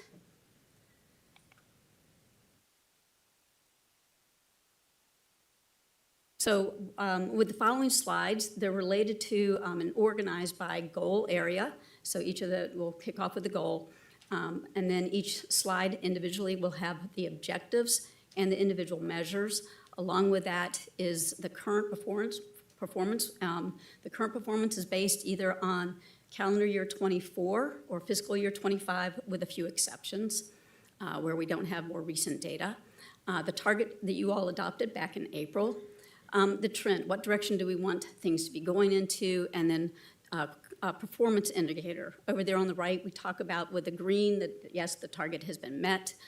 Yellow, orange, we've missed the target, but we think we're making progress based on the trends and the data and what we know about what's happening with each of those individual measures. And then sometimes we have where the target has been missed, and we really need to do some more focus on that area to maybe help improve that performance moving forward. So again, some of our data is, well, actually, one other thing that I'd like to make it clear is that some of these come from federal requirements. So some of these are measures that you all have already seen. For example, the first set are related to safety measures that you all also see on an annual basis. And then there's some others throughout the deck. So you guys have had some experience in setting targets in some other performance areas. So kicking off with safety and the goal A. Obviously, safety is, you all have prioritized that as very important to us. And the goal is to reduce our fatalities and serious injuries on the highways. And again, these are measures that you all actually look at annually and adopt by July each year. So what we've got here are the performance from calendar year 24, the targets that have been adopted by you both as this action and as a prior action, our trends, and then that performance over on the right.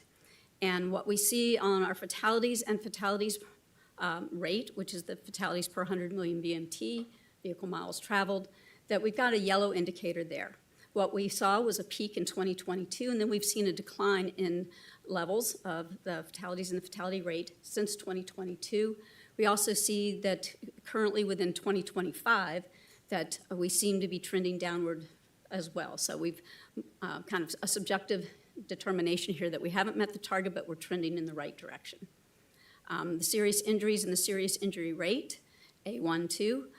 In both cases, we've missed the target. On the serious injuries, we're kind of flat, bouncing around a little bit, so we're not seeing any progress really there. But based on the rate measure, which is normalizing that, we're seeing that increase in VMT without that increase in serious injuries, that we are making progress toward that target. Our non-motorized fatalities and serious injuries is also red. We continue to be challenged there.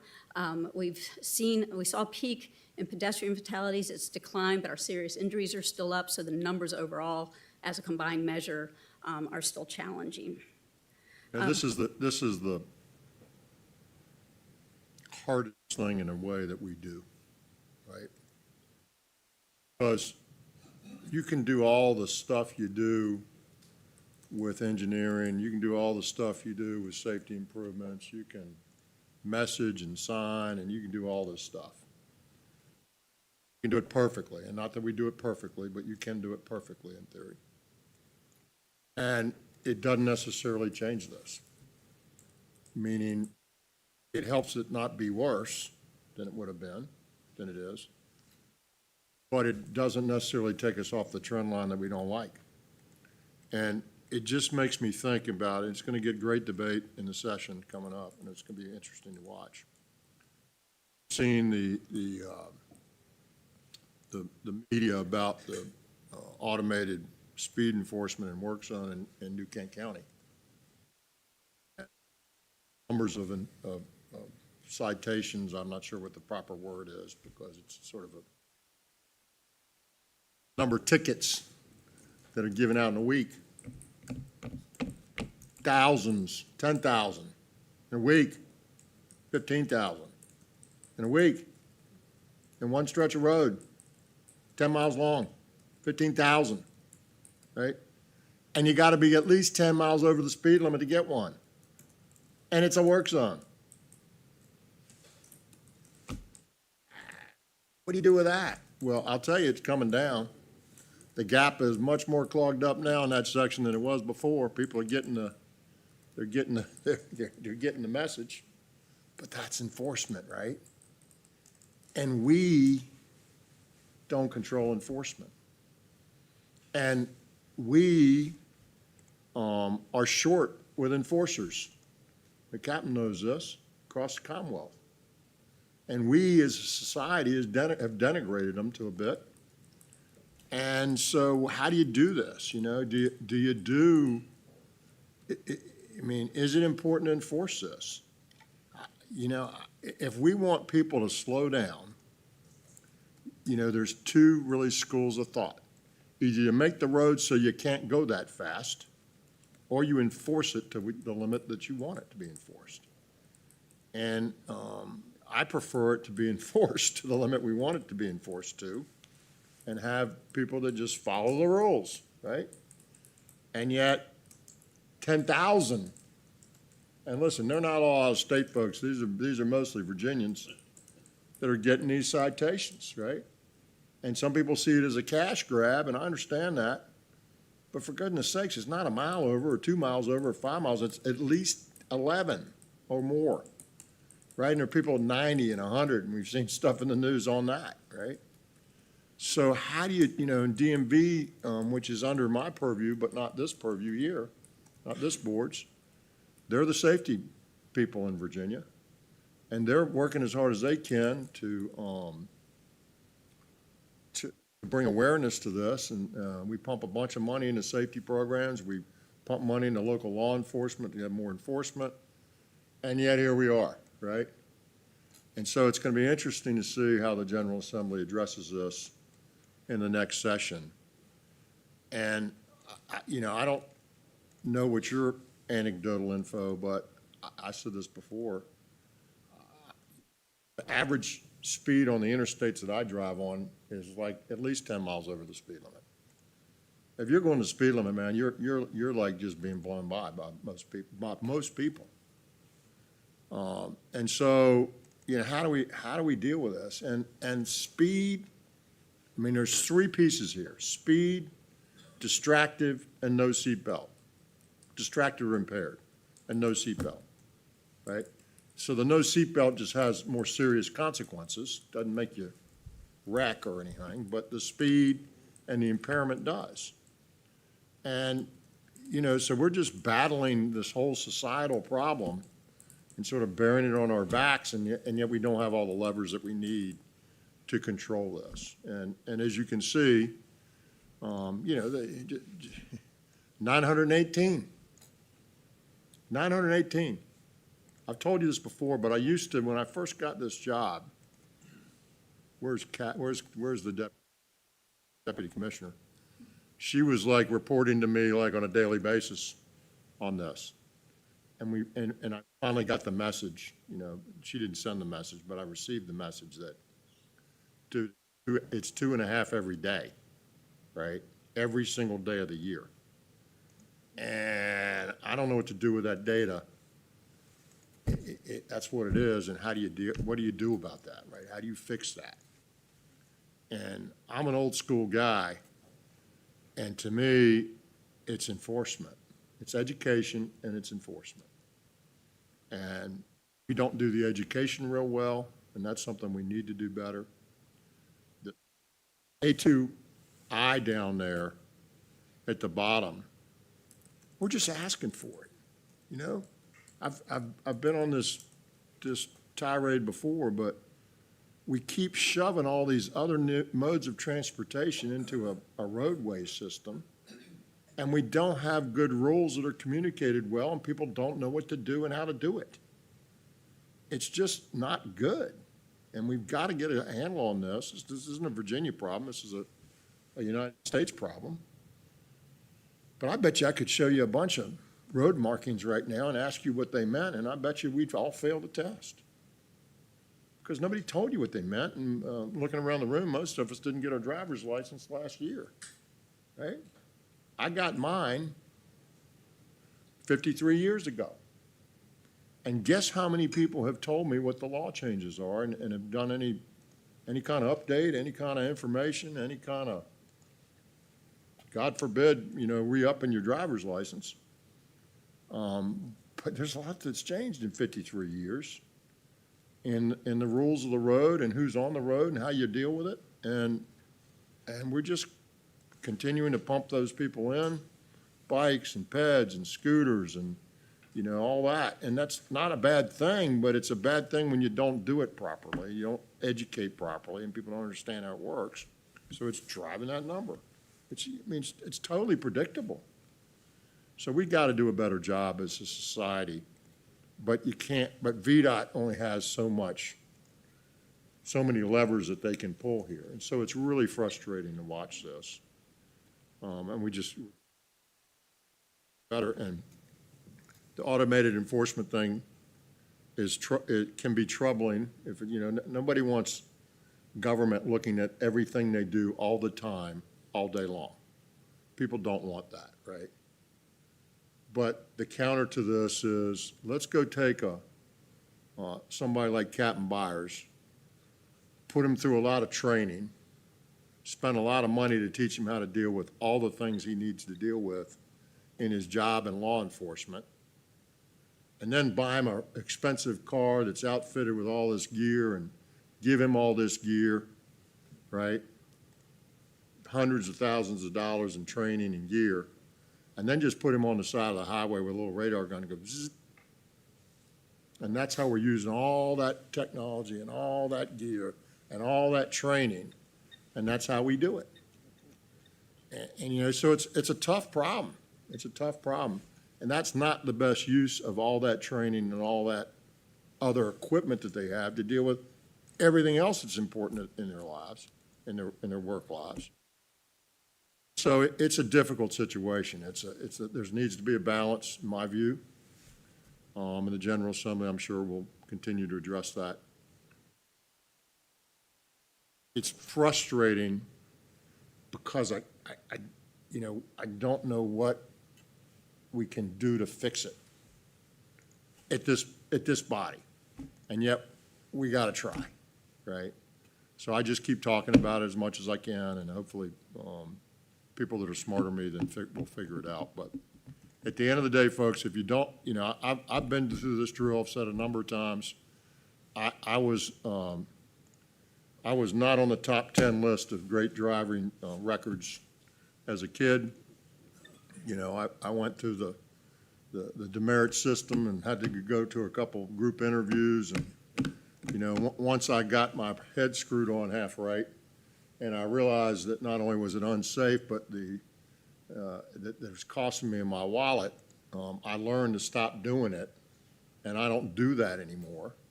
But it was the enforcement and the reality of what was occurring to me that made me change my ways. And hopefully I'd have matured and done it anyway at some point. But the court system and the insurance companies helped me along the way pretty smartly. And I decided it was a really dumb thing to keep doing, so I quit doing it. And so I'm a simple guy that says, you got a carrot and you got a stick. And sometimes you need to have the enforcement stick or you're not going to change your behavior. And, that's just the way that it is. In society, we have people that will do things they shouldn't do unless they're having to face the consequences. And that's where we are. Quiet and move on, Ms. Dunlop.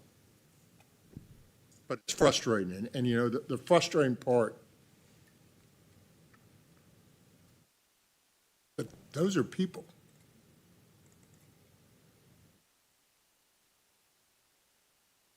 Yes, thank you. This obviously is very sobering. I'm wondering, however, Mr. Chairman, if we can look at this in a more granular way. For instance, A1I is annual fatalities. How about annual fatalities due to road construction versus annual fatalities due to other reasons? We do break it down. We have very detailed Yeah, analysis. I think it would be very helpful for us here who are concerned about roads to know that and maybe help On inform road others. construction, I'm not exactly sure what you're saying. Are you saying in work zones? No, I'm saying if it's because of the way the road is constructed that there was a fatality, There's very little of that, ma'am. I'm sure that There's that is very correct, li- and I there's- think that's important to There's know. very little of that. The issue here, and I'm sure there's some, but I've told this story before, and I'll change it a little bit so it's not so direct. But you got a stretch of road that's hilly and curvy, and it's 40 miles an hour. But he drives 100 and kills himself. Road's fault? Did we not design it? We didn't design it for 100. You're right. We didn't design it for 100. We didn't design it for 60. We designed it for 40, and that was the speed limit. And somebody chose to do something, right? That's way too often. I'm sure that there's some things that perhaps could have been done better. You know, there's the whole guardrail thing that we've been dealing with, where, there's been some issues with guardrails across the country, and are they create problems when they're hit because they're not doing what we thought they should do or what they should do? I'm sure there's some of that. Most of this, I hazard to say it's 95% driver behavior. There's environmental things that happens, but when you look at the data, and I look at a lot of this data, the impairment, the speed, the distracted, the no seatbelt. You got rid of those, that fatality number would go away. And what I am so excited about, and I wish I could see, is when we get to that level 5, that number is going to go precipitously down because you're no longer worried about the driver behavior. The computer's the driver. The computer does what the computer does. It follows the 1 zeros and it does what it does. And that's what and you don't have to worry about behavior anymore. So it won't speed. It won't do the risky things. It will do what it's supposed to do. And all the behavior issues will go away and this whole thing will be resolved. But in the meantime, we got human beings that make decisions. And when they make bad decisions, bad things happen. And the only way I know how to deal with that is to have consequences of enforcement along the way to try to get them to stop doing that like it made me stop doing it before something bad happens. Well, I concur entirely with your remarks. I just think it would be helpful for us here on the board to see that breakdown in the objective listing so that we have in our own minds what are the fatalities that are due to the road building situation versus other causes. Well, I'm just giving you the answer. I'll be happy to show you the data. Yeah, well, I think it would be helpful It's to have it on a insignificant. chart like It's this. insignificant. Yeah. And then the second thing I would just mention, Let me rephrase that. Anything is significant, but the number, the percent, is very small. good. That's good to know. I'm happy to show you that. Yes, ma'am. The other point that I would just make, and this just occurred recently in my life, but I was driving down a road and I came to rumble strips. It causes you immediately to wake up and pay attention to what's going on the road and to slow down. And I'm just wondering if these, and I've seen this on highways when you're coming to an exit that's a short exit. If there are some things like this that would help in travel lanes where there's construction going on, just to bring drivers to an immediate awareness that something is changing. I don't know if that will make an impact, but, between little rumble strips and bigger rumble strips or road bumps, it really can affect the way a driver is thinking. And I know that enforcement is important, and I know that fines will make a difference, but some of these things might be considered in certain locations. I don't want to drag us down a long discussion here, but, on some of these highways, take 460, for example, as you're coming into some of these towns where the speed limit reduces a bunch, you'll have a rumble strip to get your attention. The work zone thing, like, when you have 500 yellow lights and signs and flashing and barrels and everything else, they know there's a work zone that's Dunlop. They know, right? So, not an aware construction zone. It's perfectly obvious that it's a construction zone. Now, what do they do about that, and how do we get their attention? Do we smack them with a rumble strip, if you will? Perhaps. But I don't think it's awareness. It's just bad decision-making. But let's continue. I would be curious, which ones are on purpose? The number of, What? which ones are on purpose? I don't know what that means. Suicide by vehicles is a Well, real we thing. don't have a lot of that. We don't see a lot of that.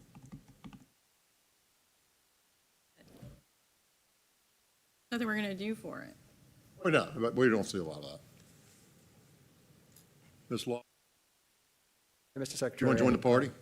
Yeah, absolutely. Feeling left out? A little bit.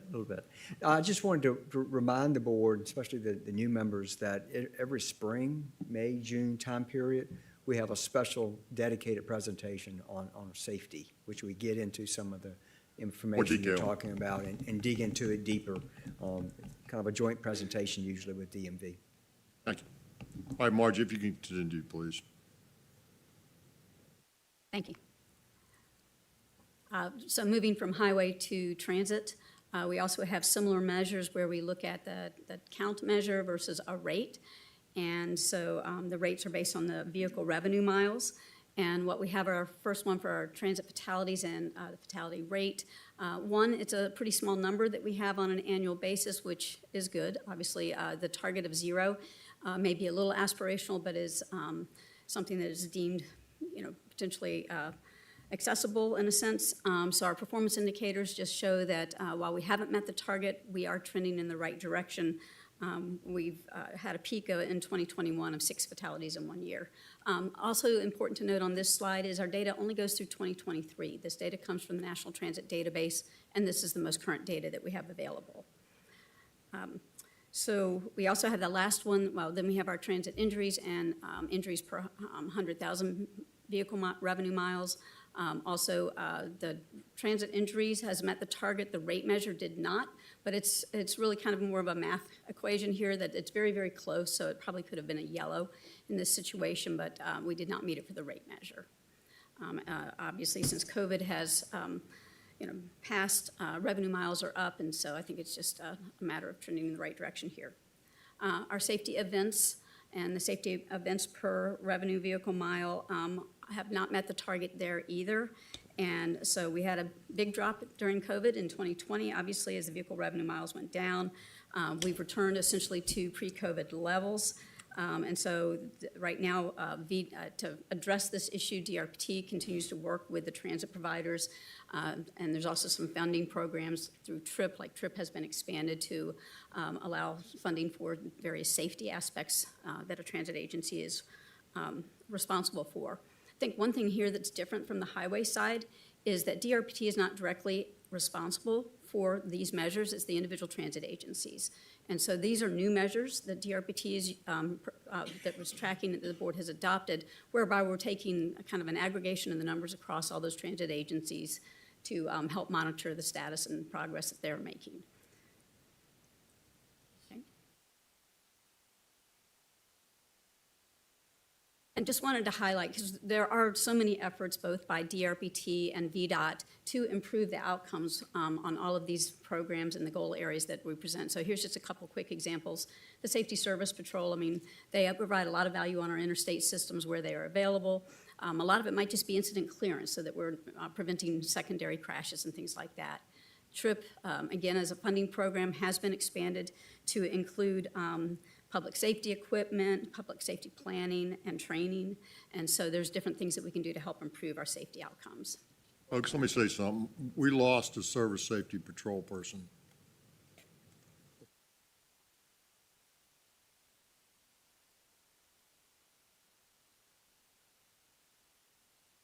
Vehicle came across a bunch of lanes, hit the patrolman and the motorist both.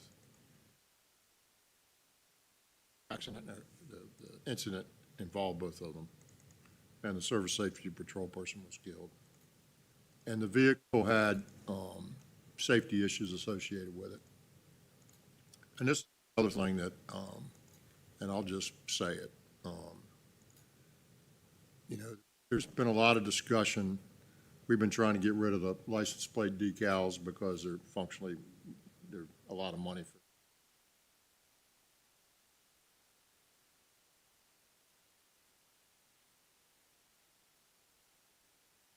But there's been some folks that want to get rid of the safety inspections on vehicles.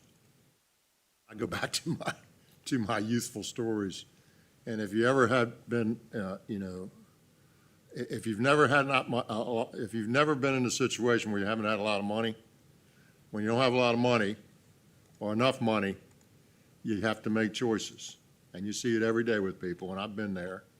And if your brakes cost $600 to get them fixed, but they still work, but they've gone past the safety period, there are a lot of people out there that will just hit the brakes earlier and hit them harder, right? And if the tire's bald but it still rolls down the highway, they won't fix the tire. And in this case, that's one of the things that was a couple of them. And so there'll probably be some moves which may make some sense to have new cars have some deferral period that you don't have to do it every year for a new car, maybe not, but these things go 100 miles an hour and they're heavy and they need to be safe. And that one wasn't, and it contributed mightily to that person losing her life. So, advertisement, but I just needed to say it. Moving to Goal B, you heard a lot yesterday from Mr. Gregg about the comprehensive review in our maintenance and operations program. So obviously, it's very important for us to maintain the assets that we have and manage that infrastructure across the Commonwealth. So and on B11, yesterday you heard from Mr. Gregg, all of these numbers match his for the fiscal year for the bridges and calendar year data for the pavements. The secondary column for B11 for calendar year 24 did not meet the secondary target. It has since met the target. So that really could be green over there on the right. It's yellow just because that one measure didn't meet the target at the time. So bottom line here is you all heard a lot from Mr. Gregg. I don't know that I need to go into much more, but we are meeting the targets and doing well. Switching now to... This is something we can control, right? And we can almost control it totally. Now, we have funding issues, right? We have budgets, but we could put all our money into we could put all our money into maintenance and none into construction. We have the ability to do that. It'd be a good thing. We don't need to do that, but we do have some pretty strong control over those performance metrics, those targets and achieving them. Thank you, Ms. Ray. So as you all approved and adopted quantitative targets, you also did some that were more qualitative in nature. So these are two qualitative measures, just making sure that what's happening on an annual or biannual basis, you all are being updated on as per the policy, and that those things have been occurring in a timely manner. So I'm switching now to the transit and rail side for a state of good repair. We have a couple of measures here. The first one is just looking at how are those revenue vehicles that are being managed by the transit agencies working. All the transit agencies that receive certain kind of money or of a certain size are required to develop transportation asset management plans. That's something that DRPT assists with, especially for those smaller agencies. So looks like, we've obviously met the target and continue to move forward with that. For our transit facilities, the rating below 3.0 on the term scale. So the term is the Transit Economic Requirements Model. It's essentially an assessment of the condition of the assets, but it's also a model that allows them to project what those needs are for the assets. B3.1, I think it's maybe that there's 33 facilities and only one of them is not meeting the target, so it's performing well, just with that one exception, and DRPT is working with that. Yes, Director Robinson. There's 41 agencies and only one, Apologies. is not meeting. Get them straight. I appreciate it, thank you. Okay, and then the last one there is just the number of miles and Rail Preservation Fund investments. This one is a new measure, but it's also interesting from the perspective that it's application-based, and so sometimes there may not be sufficient number of applications, and so just the number of miles that may be invested on an annual basis is difficult to project based on those application programs. So while it's red right now, it is still being monitored and tracked. Again, this is a newer measure for DRPT to be monitoring, and so, and Director Robertson, I don't know if you had something else you wanted to add there. Okay. I think the big thing here too is that both, two of the grant programs, Merit and TRIP, can both be used to help them fund some of those things. And then I guess your rail grant programs.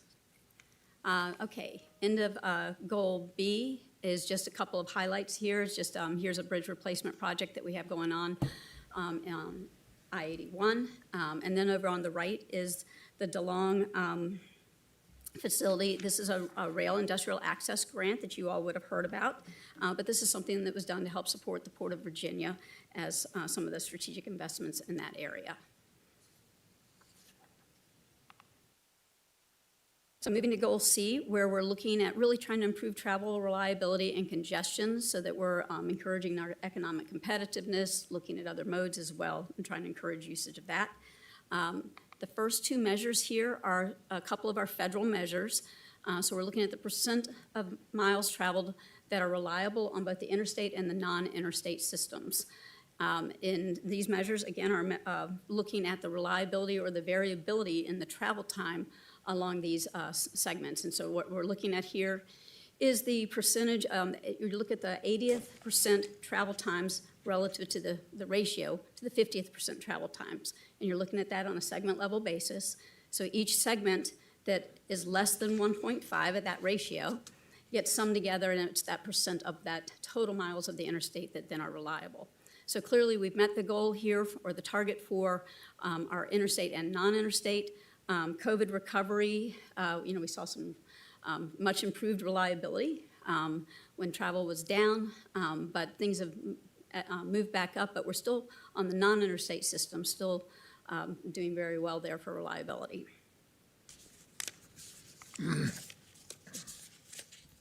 When we look at similar measures then on our transit systems, we're looking at transit and rail. So we're looking at our VRE, I'm going to lump together the VRE and Amtrak measures, just as far as those are our passenger rail services. And again, we have some on-time delivery issues that some of what's happening with the VPRA and the Transforming Rail in Virginia will help us improve some of those metrics as we address some of the congestion and bottlenecks that are occurring on those corridors. So I think that those numbers after those projects come online should improve. The last one then on Virginia Breeze, any congestion that's occurring on our interstates is also affecting Virginia Breeze. It's only one of the routes that is currently not meeting the target. Everything else is, and DRPT is anticipating a review of the routes and other things to try to help improve that performance. And then the last measure, obviously, we're meeting and doing well. The transit agencies are doing well. Freight is also very important to us, so we look at our freight measures. These, I said 80th over 50th. This is actually looking at some of your worst travel times, your 95th worst worse travel times relative to your free flow conditions. And so obviously the truck travel time reliability index, we are meeting the target there. We did identify through the freight plan done several years ago that had 16 bottlenecks, and during COVID, we were doing quite well in those. We have since not done so well. There's been a lot of construction on our interstates, and so that's probably impacting this a bit. That freight plan is being reevaluated, and the bottleneck situation will be reevaluated as well.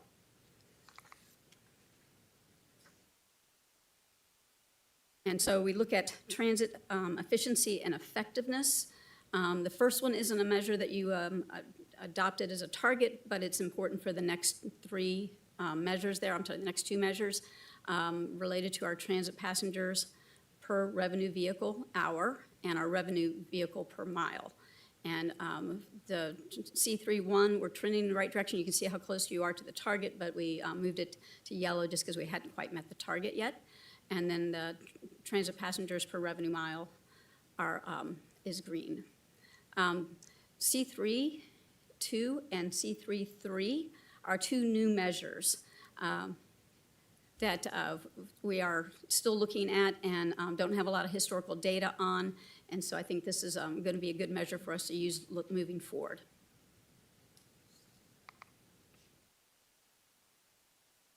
Just again, a couple of highlights of what's going on around the Commonwealth as far as some projects that hopefully will help improve congestion reliability. The one on the left, New River Valley, is just recent announcements this summer about that project. Long Bridge obviously is underway. The Rappahannock River crossings really addressed a bottleneck. It's largely complete and is really improving some congestion and reliability issues there. And then with our transit ridership, most transit agencies around the state are looking at some increases in ridership through time. Goal D is looking to integrate our multimodal transportation system. And in some cases, we're looking at kind of reliability or redundancy. So how do we address some of that?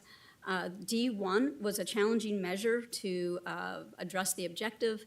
And right now, what everybody agreed to was that we would provide a list of projects that are helping to address multimodal redundancy around the state. So that is not provided today. It is included as an attachment to the biennial report that you all will see eventually. Okay, and then the second one below is just the increase in bus ridership. It's difficult to measure directly, increases in ridership.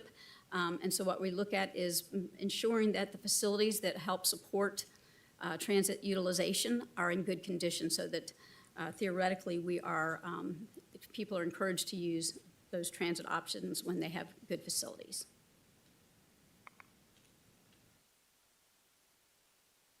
And then from the freight side, we look at the number of new carloads that are generated through DRPT's grant programs. That's the freight, the Rail Industrial Access, and the Rail Preservation Fund. And so that we can see the number of new carloads that are added each year, along with the target, and that we're doing quite well there. And then other support for economic development. We have, you guys heard yesterday, an Economic Development Access Program.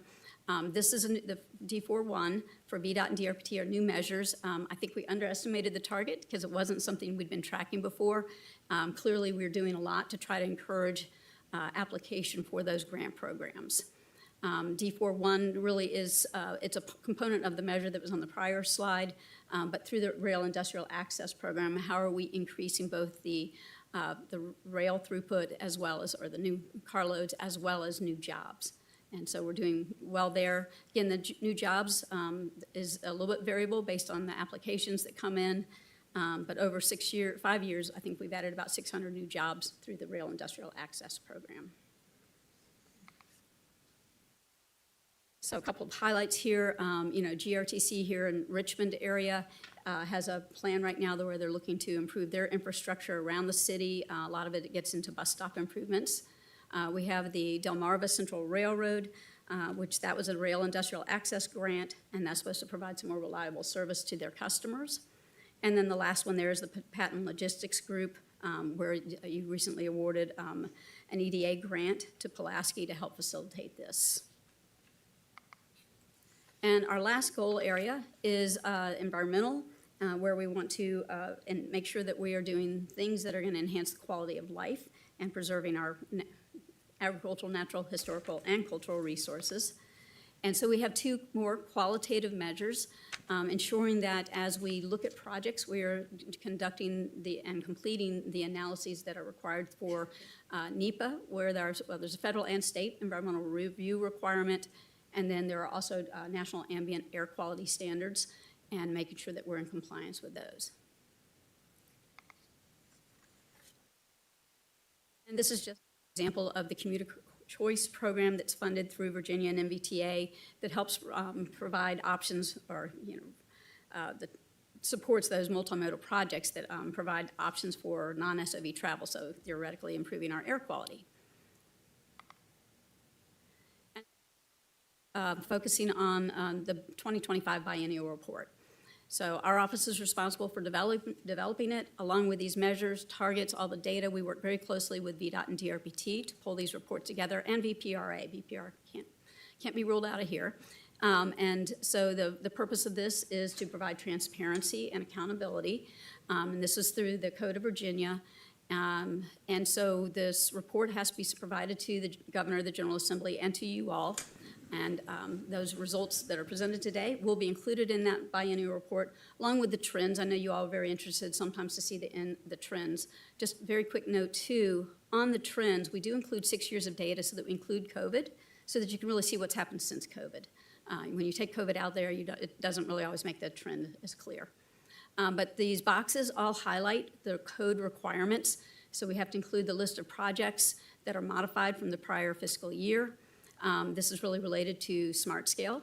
The second one to the right of that is what happened with round 6 of Smart Scale, or that most recent round, down to the bottom left. And the middle one is what's the status of the VTIB, the Virginia Transportation Infrastructure Bank, and the toll facilities revolving account. So that report is in its final stages of review, and we'll be able to send you all a link in the not-too-distant future. Thank you. Thank you, Ms. Ray. Good work. Really appreciate what you've done. Any comments or questions? All right, thank you very much. Appreciate it. Our next item on the agenda to wrap up our workshop meeting are the director's items. Ms. Tiffany Robinson, do you have any items for us this morning? Thank you, Mr. Chair. Everyone has my report, so it's been a long couple days, and I won't read you the details, but just to highlight a couple things, particularly in personnel news. For our Northern Virginia members, we recently interviewed many internal and external candidates for a new director of our NOVA transit programs and promoted from within. Sarah Hussein was here yesterday, and I was going to introduce her, but we didn't get to it. So I hope you all have a chance to meet her in the future. She's going to be great. I also wanted to just give a quick update on our merit review and analysis. We are in the midst of a 45-day public comment period that is required by statute on a couple options that we are looking to bring to you for policy changes. We plan to bring that to you in December. We're going to have a public webinar and get all the materials to each of you very, very early so that you have time to think about it and digest and ask any questions before that meeting. And I'm happy to talk to anyone individually if necessary. And finally, yesterday, the secretary applauded VDOT on their reduction of regulatory burdensome documents and guidance. And I just wanted to highlight that DRPT was actually exempt from the second level of requirements from our Office of Regulatory Reform because we had already exceeded those goals. We are very small, but we consolidated and eliminated a ton of guidance documents and regulatory burdens. So I'm proud of my team for that. Wanted to acknowledge them. Let me jump in on that. They've done an excellent job. They are, to the director's point, they're small, so their impact to the corpus is not as significant, but it's certainly significant. All the agencies in my secretariat have done a very good job eliminating unnecessary, duplicative, and bad regulation, or just too many words. So we'll have an update on that. The governor will be talking about what we achieved statewide probably in the next week or two.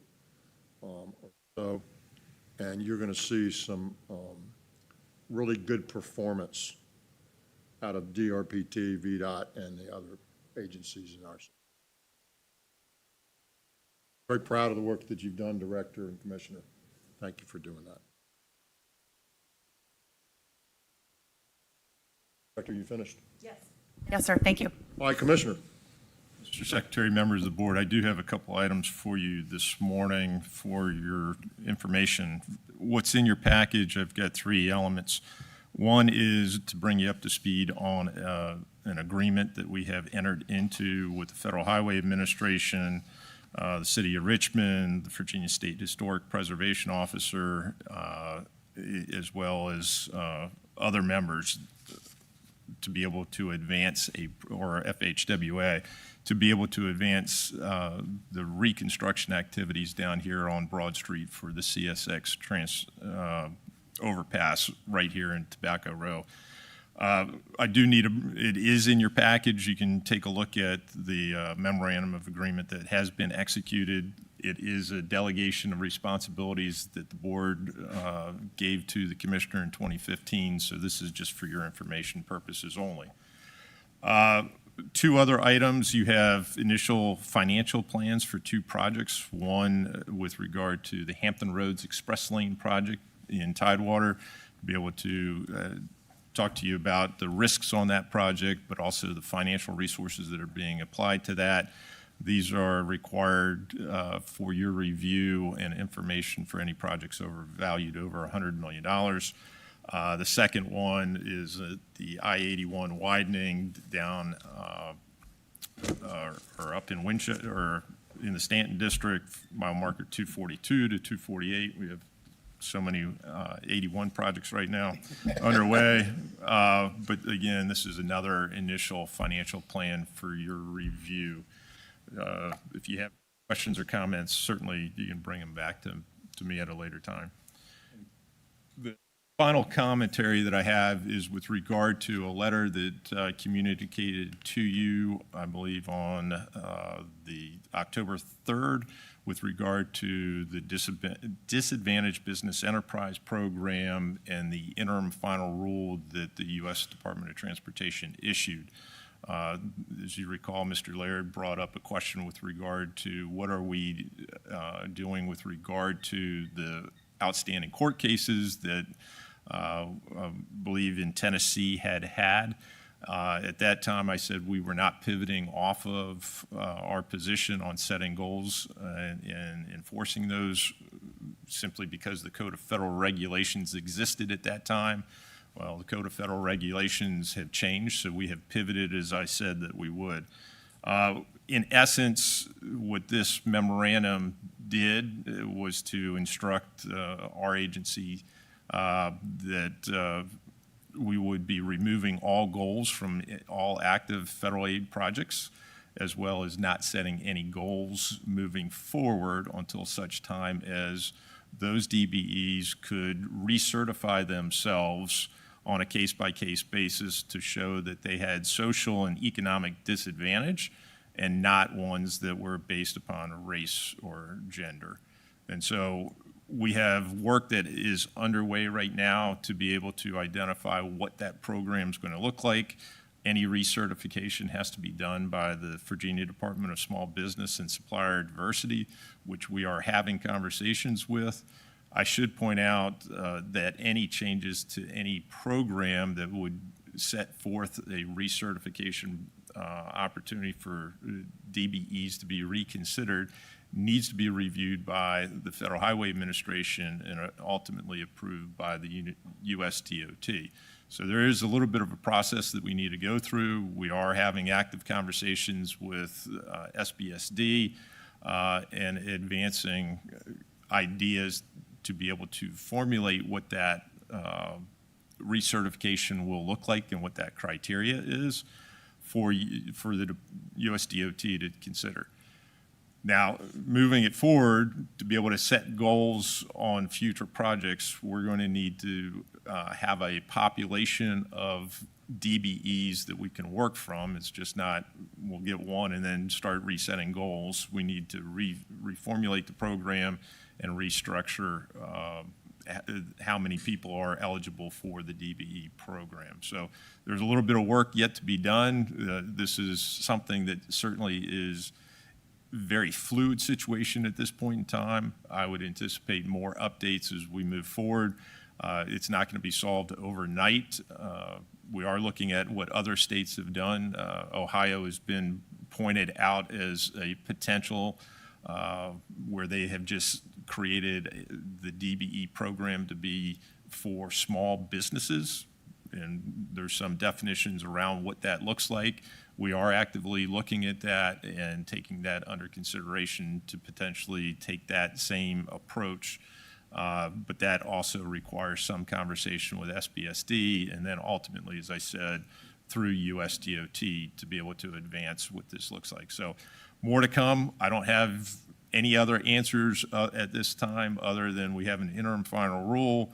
I have issued guidance. We are under that guidance today, and we'll bring that back once we get a program that we can update and send to USDOT. Secretary. Thank you, Mr. Commissioner. Any comments, questions? We're going to move through that process that the Commissioner spoke about expeditiously. You know, things are changing and we're trying to keep up with them, but we want to have our programs in place as quickly as we can have them in place. So we'll do the very best we can to move through that expeditiously. Lots of moving parts going on in transportation in Virginia.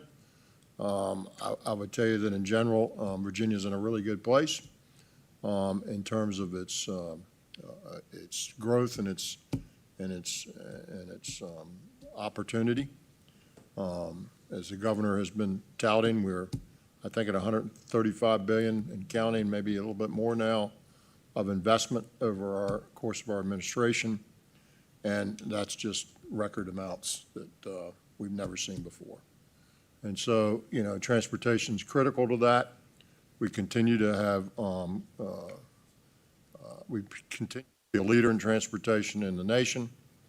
We continue to get high marks in transportation and in our survey data and people that look at that. You know, I think we were number 3 last time, and that was infrastructure, and that was because of energy, not because of transportation. But as I have said to you, and you all travel just like I do, Virginia's road system and its transit system is pretty darn good relative to what we want it to be. It's not perfect. Still got a lot of work. Thank you all for all the work that you've done. And we've got a number of meetings left before this administration will exit, and a new one will be here. And we got lots of work to do, so I'm gonna be quiet. I'm gonna move to the action meeting right now. So thank you. Meeting of the workshop is adjourned, and I'm going to begin the call to order the action meeting. The agenda has been and package has been communicated to you previously, and the first item on the agenda is public comment. I don't have anybody that's signed up that I know of, but is anyone from the public would like to make any comments? Thank you very much. Hearing none, we're going to move to approval of minutes. They were distributed in their package. Is there a motion to approve? There's a motion to approve. Is there a second? Ms. Sellers moves, Mr. Good seconds. Is there further discussion? All in favor say aye. Aye. All opposed say no. Are there any abstentions? All right, we'll move to item number 1. Mr. Hofrichter, action on discontinuance in Secretary System of State Highways, Route 708 in Russell County, located in the Bristol District. Yes, sir. Route 708, this is a 0.4 of a mile segment of roadway. The property around it has been acquired by the Department of Conservation and Recreation, and they approached VDOT and said, hey, can we get this out of the system and just get it discontinued? We worked with the county. County agreed with discontinuance, so we bring that to you for a vote. Any comments or questions? Is there a motion to approve? Mr. Secretary, I move approval. Mr. Folks moves. Is there a second? Ms. Dunlop seconds. Further discussion? All in favor say aye. Aye. Opposed say no. Are there any abstentions? Thank you very much. Item number 2, Mr. Hofrichter, action on abandonment in the primary system of state highways previously discontinued portion of Route 57 in Henry County located within the Salem. Sir, that's the wrong agenda. It's the wrong agenda. That's the item that was substituted. Ah, they tricked me. Very tricky. Well, let me see here. So that one's gone, That one's gone. and we're putting the land use regulation. Yes. So we're gonna look at, is everybody up to speed on this? Does your agenda say the same thing my agenda says? You have an updated agenda in your packet. Ah, tricked me. Making sure you're awake. I guess the Bible's not the Bible, is it? Pardon me. Item number 2, Mr. Hoffrichter, action on regulatory reduction efforts, removal of document incorporated by reference from 24 VAC 30-91. Mr. Hoffrichter. Yes, sir. This is the presentation I gave yesterday. It's removing the AASHTO Bridge Design Guide from 1998 to The motion to 1996. approve. Ms. Sellers moves. Is there a second? Ms. Green seconds. Is there further discussion? All in favor say aye. All opposed say no. Are there any abstentions? Thank you very much, Mr. Hoffer. Thank you. Mr. Gregg. Now, item number 3, action on commemorative naming at the request of Fairfax County, the section of Route 2948, John Moore Drive, from the intersection of State Route 236, Little River Turnpike, to the intersection of State Route 244, Columbia Pike, Fairfax County, as the sole boulevard, quote-unquote, located within the Northern Virginia District. Commemorative naming, Mr. Gregg. Thank you, sir.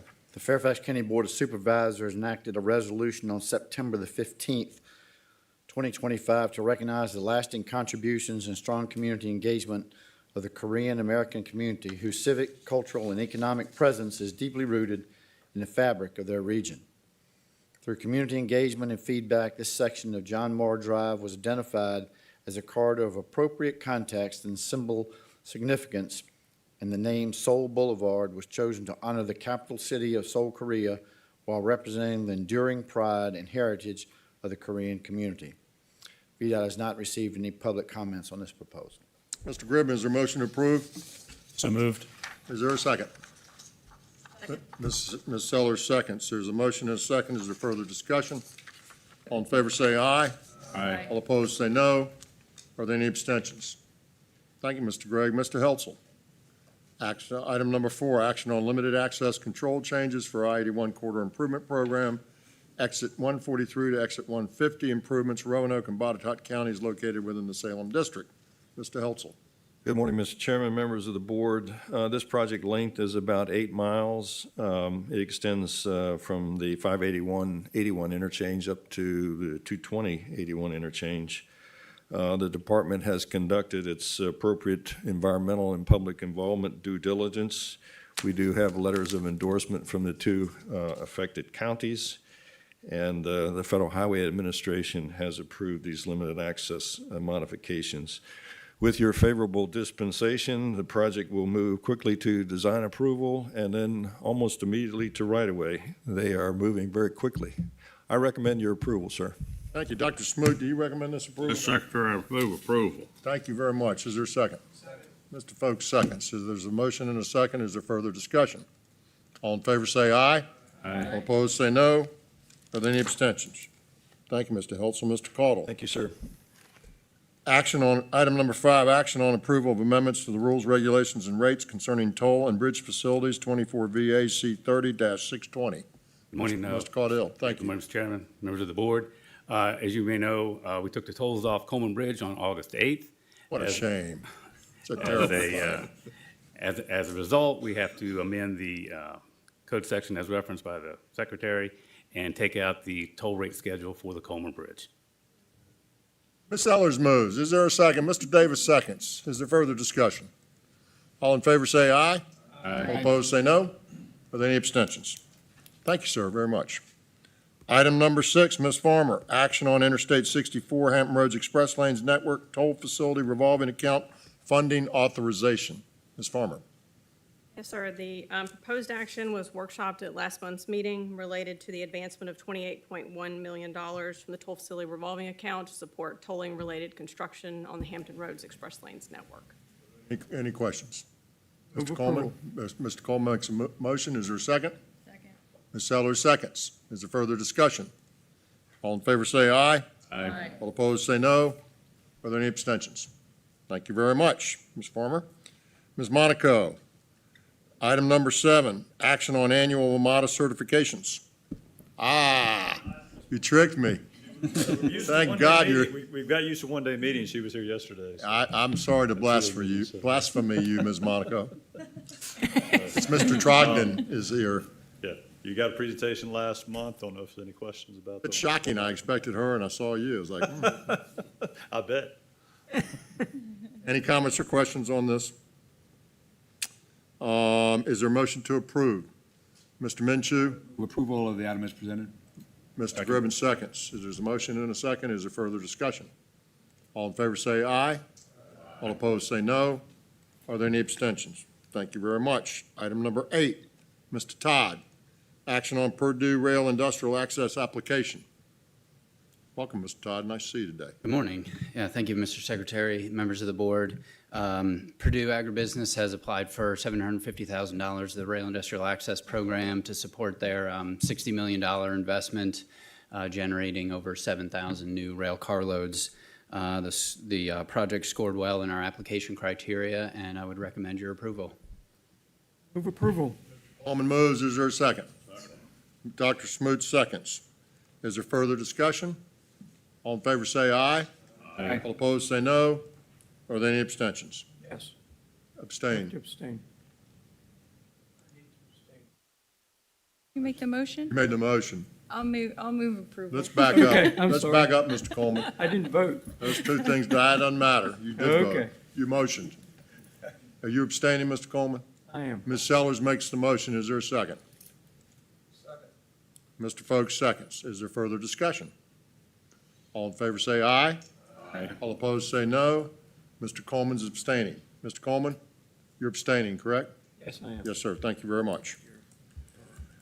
All right. Ms. Pryor. Thank you, Mr. Todd. Good morning, Ms. Pryor. Welcome. Item number 9, action on FY 2026 to 2031 6-year improvement program transfers, August 16th, 2025 through September 19th, 2025. Ms. Pryor. Thank you, Mr. Secretary, members of the board. The monthly transfer report is included in your packet. I would point out that there is one project in Richmond District that is a district grant transfer that does exceed the threshold, and the additional information required is provided in Attachment B. I'd be happy to take any questions. Any questions? Mr. Davis? Make a motion? Yes, sir. Motion to approve. Is there a second? Second. Is that Mr. Good? Yes. Mr. Davis moves, Mr. Good seconds. Is there further discussion? All in favor say aye. All opposed say no. Are there any abstentions? Thank you, Ms. Pryor. Item number 10, action on addition to projects to 6-year improvement program for fiscal years 2026 through 2031. Ms. Pryor. Thank you. In your packet, you'll notice Appendix A that shows a recommended amendment of 3 projects to the 6-year improvement program. One is in Bristol, one's in Fredericksburg, and the last is in Northern Virginia. And I recommend your approval. Your motion to approve. So moved. Ms. Sellers moves. Mr. Lawson seconds. Is there further discussion? All in favor say aye. Aye. All opposed say no. Are there any abstentions? Thank you very much, Ms. Pryor. Item number 11. Ms. Snyder, action on limited access control change Route 10, Town of Smithfield, located within Hampton Roads District. Welcome. Good morning. Good morning. Hope Thank you're well.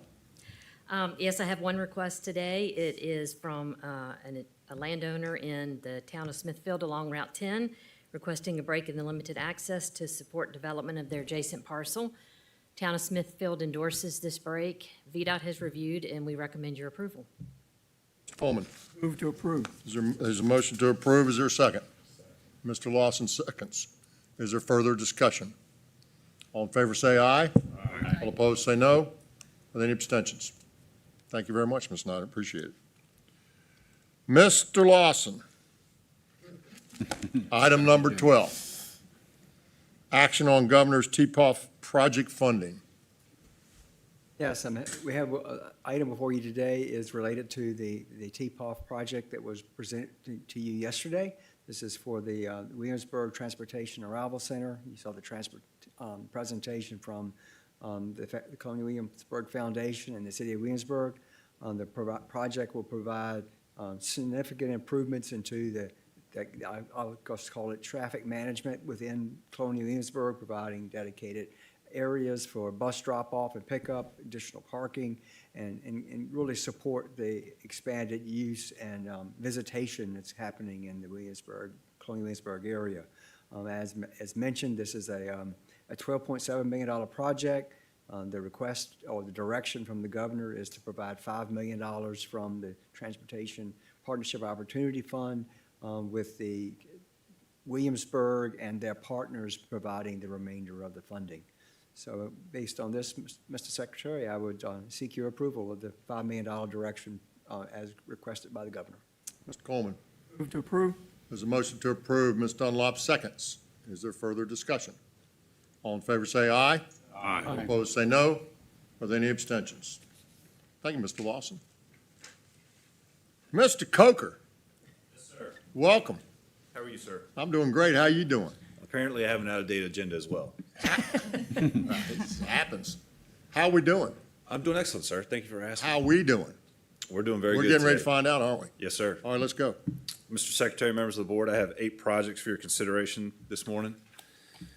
First up is Order N01 in the Fredericksburg District. This is UPC 111406. This is a bridge replacement project over Chapawamsik Creek in Stafford County. We received 4 bids. Low bidder was Archer Western Construction with a bid of $9.7 million. This is within range, and I recommend award. Ms. Sellers moves. Is there a second? Mr. Coleman seconds. Is there further discussion? All in favor say aye. Aye. All opposed say no. Are there any abstentions? All right, item number 2. This is order number N0. Number 3, excuse me, order number 3, Hampton Roads 59175. Yes, sir. This is an intersection construction project in the city of Norfolk. Received 4 bids. Low bid from Branch Civil is $6.4 million. This is within range, and I recommend award. Mr. Coleman. Move to approve. Motion to approve. Is there a second? Second. Ms. Sellers seconds. Is there further discussion? All in favor say aye.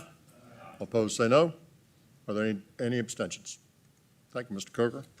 Order number 85, Hampton Roads 126950. Yes, sir. This is a retaining wall remediation project in the city of Virginia Beach. We received 3 bids. Allen Myers was the low bid with $8.1 million. This is within range, and I recommend award. Coleman. Move to approve. Is there a second? Second. Ms. Sellers seconds. Is there further discussion? All in favor say aye. Aye. All opposed say no. Are there any abstentions? Thank you very much. Order number N16 in the Salem District, item number 116199. Mr. Coker. This is a northbound exit 162 acceleration lane extension project on I-81 in Botetourt County. We received 2 bids. A low bid from Crossroads Bridge for $6,025,000. So this is within range, and I recommend award. Dr. Smoot. Secretary, move approval. We have a motion. We have a second from Ms. Dunlop. Is there further discussion? All in favor say aye. Aye. All opposed say no. Are there any abstentions? Thank you very much. Order number N17, Bristol, 121233. Mr. Coker. This is a bridge rehabilitation project in Washington County. We received a single bid from WL Construction for $9.3 million. This is within range, and I recommend award. Folks moves. Is there a second? Mr. Coleman seconds. Let Ms. Dunlop in here. Ms. Dunlop's going second. You've been active today, Mr. Coleman. You and Ms. Sellers got a little teamwork going over here. Look out. All right, we got a motion and we got a second. Is there further discussion? All in favor say aye. All opposed say no. Are there any abstentions? Thank you, Mr. Coker. Order number N31 in Lynchburg, 124772. Mr. Coker. Yes, sir. This is a state of good repair bridge replacement project in Charlotte County. We received 5 bids. Low bid from Burley Construction for $5.1 million. This is within range, and I recommend award. Is there a motion to approve? Ms. Green motions, Mr. Laird seconds. Is there further discussion? All in favor say aye. All opposed say no. Are there any abstentions?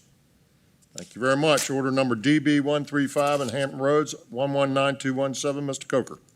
Yes, sir. This is a I-64 Denby Boulevard Interchange Phase 1 project in the city of Newport News. We received 3 bids. The best value was from Shirley Contracting Company for $58.3 million. This is within range, and I recommend award. Mr. Coleman. Move to approve.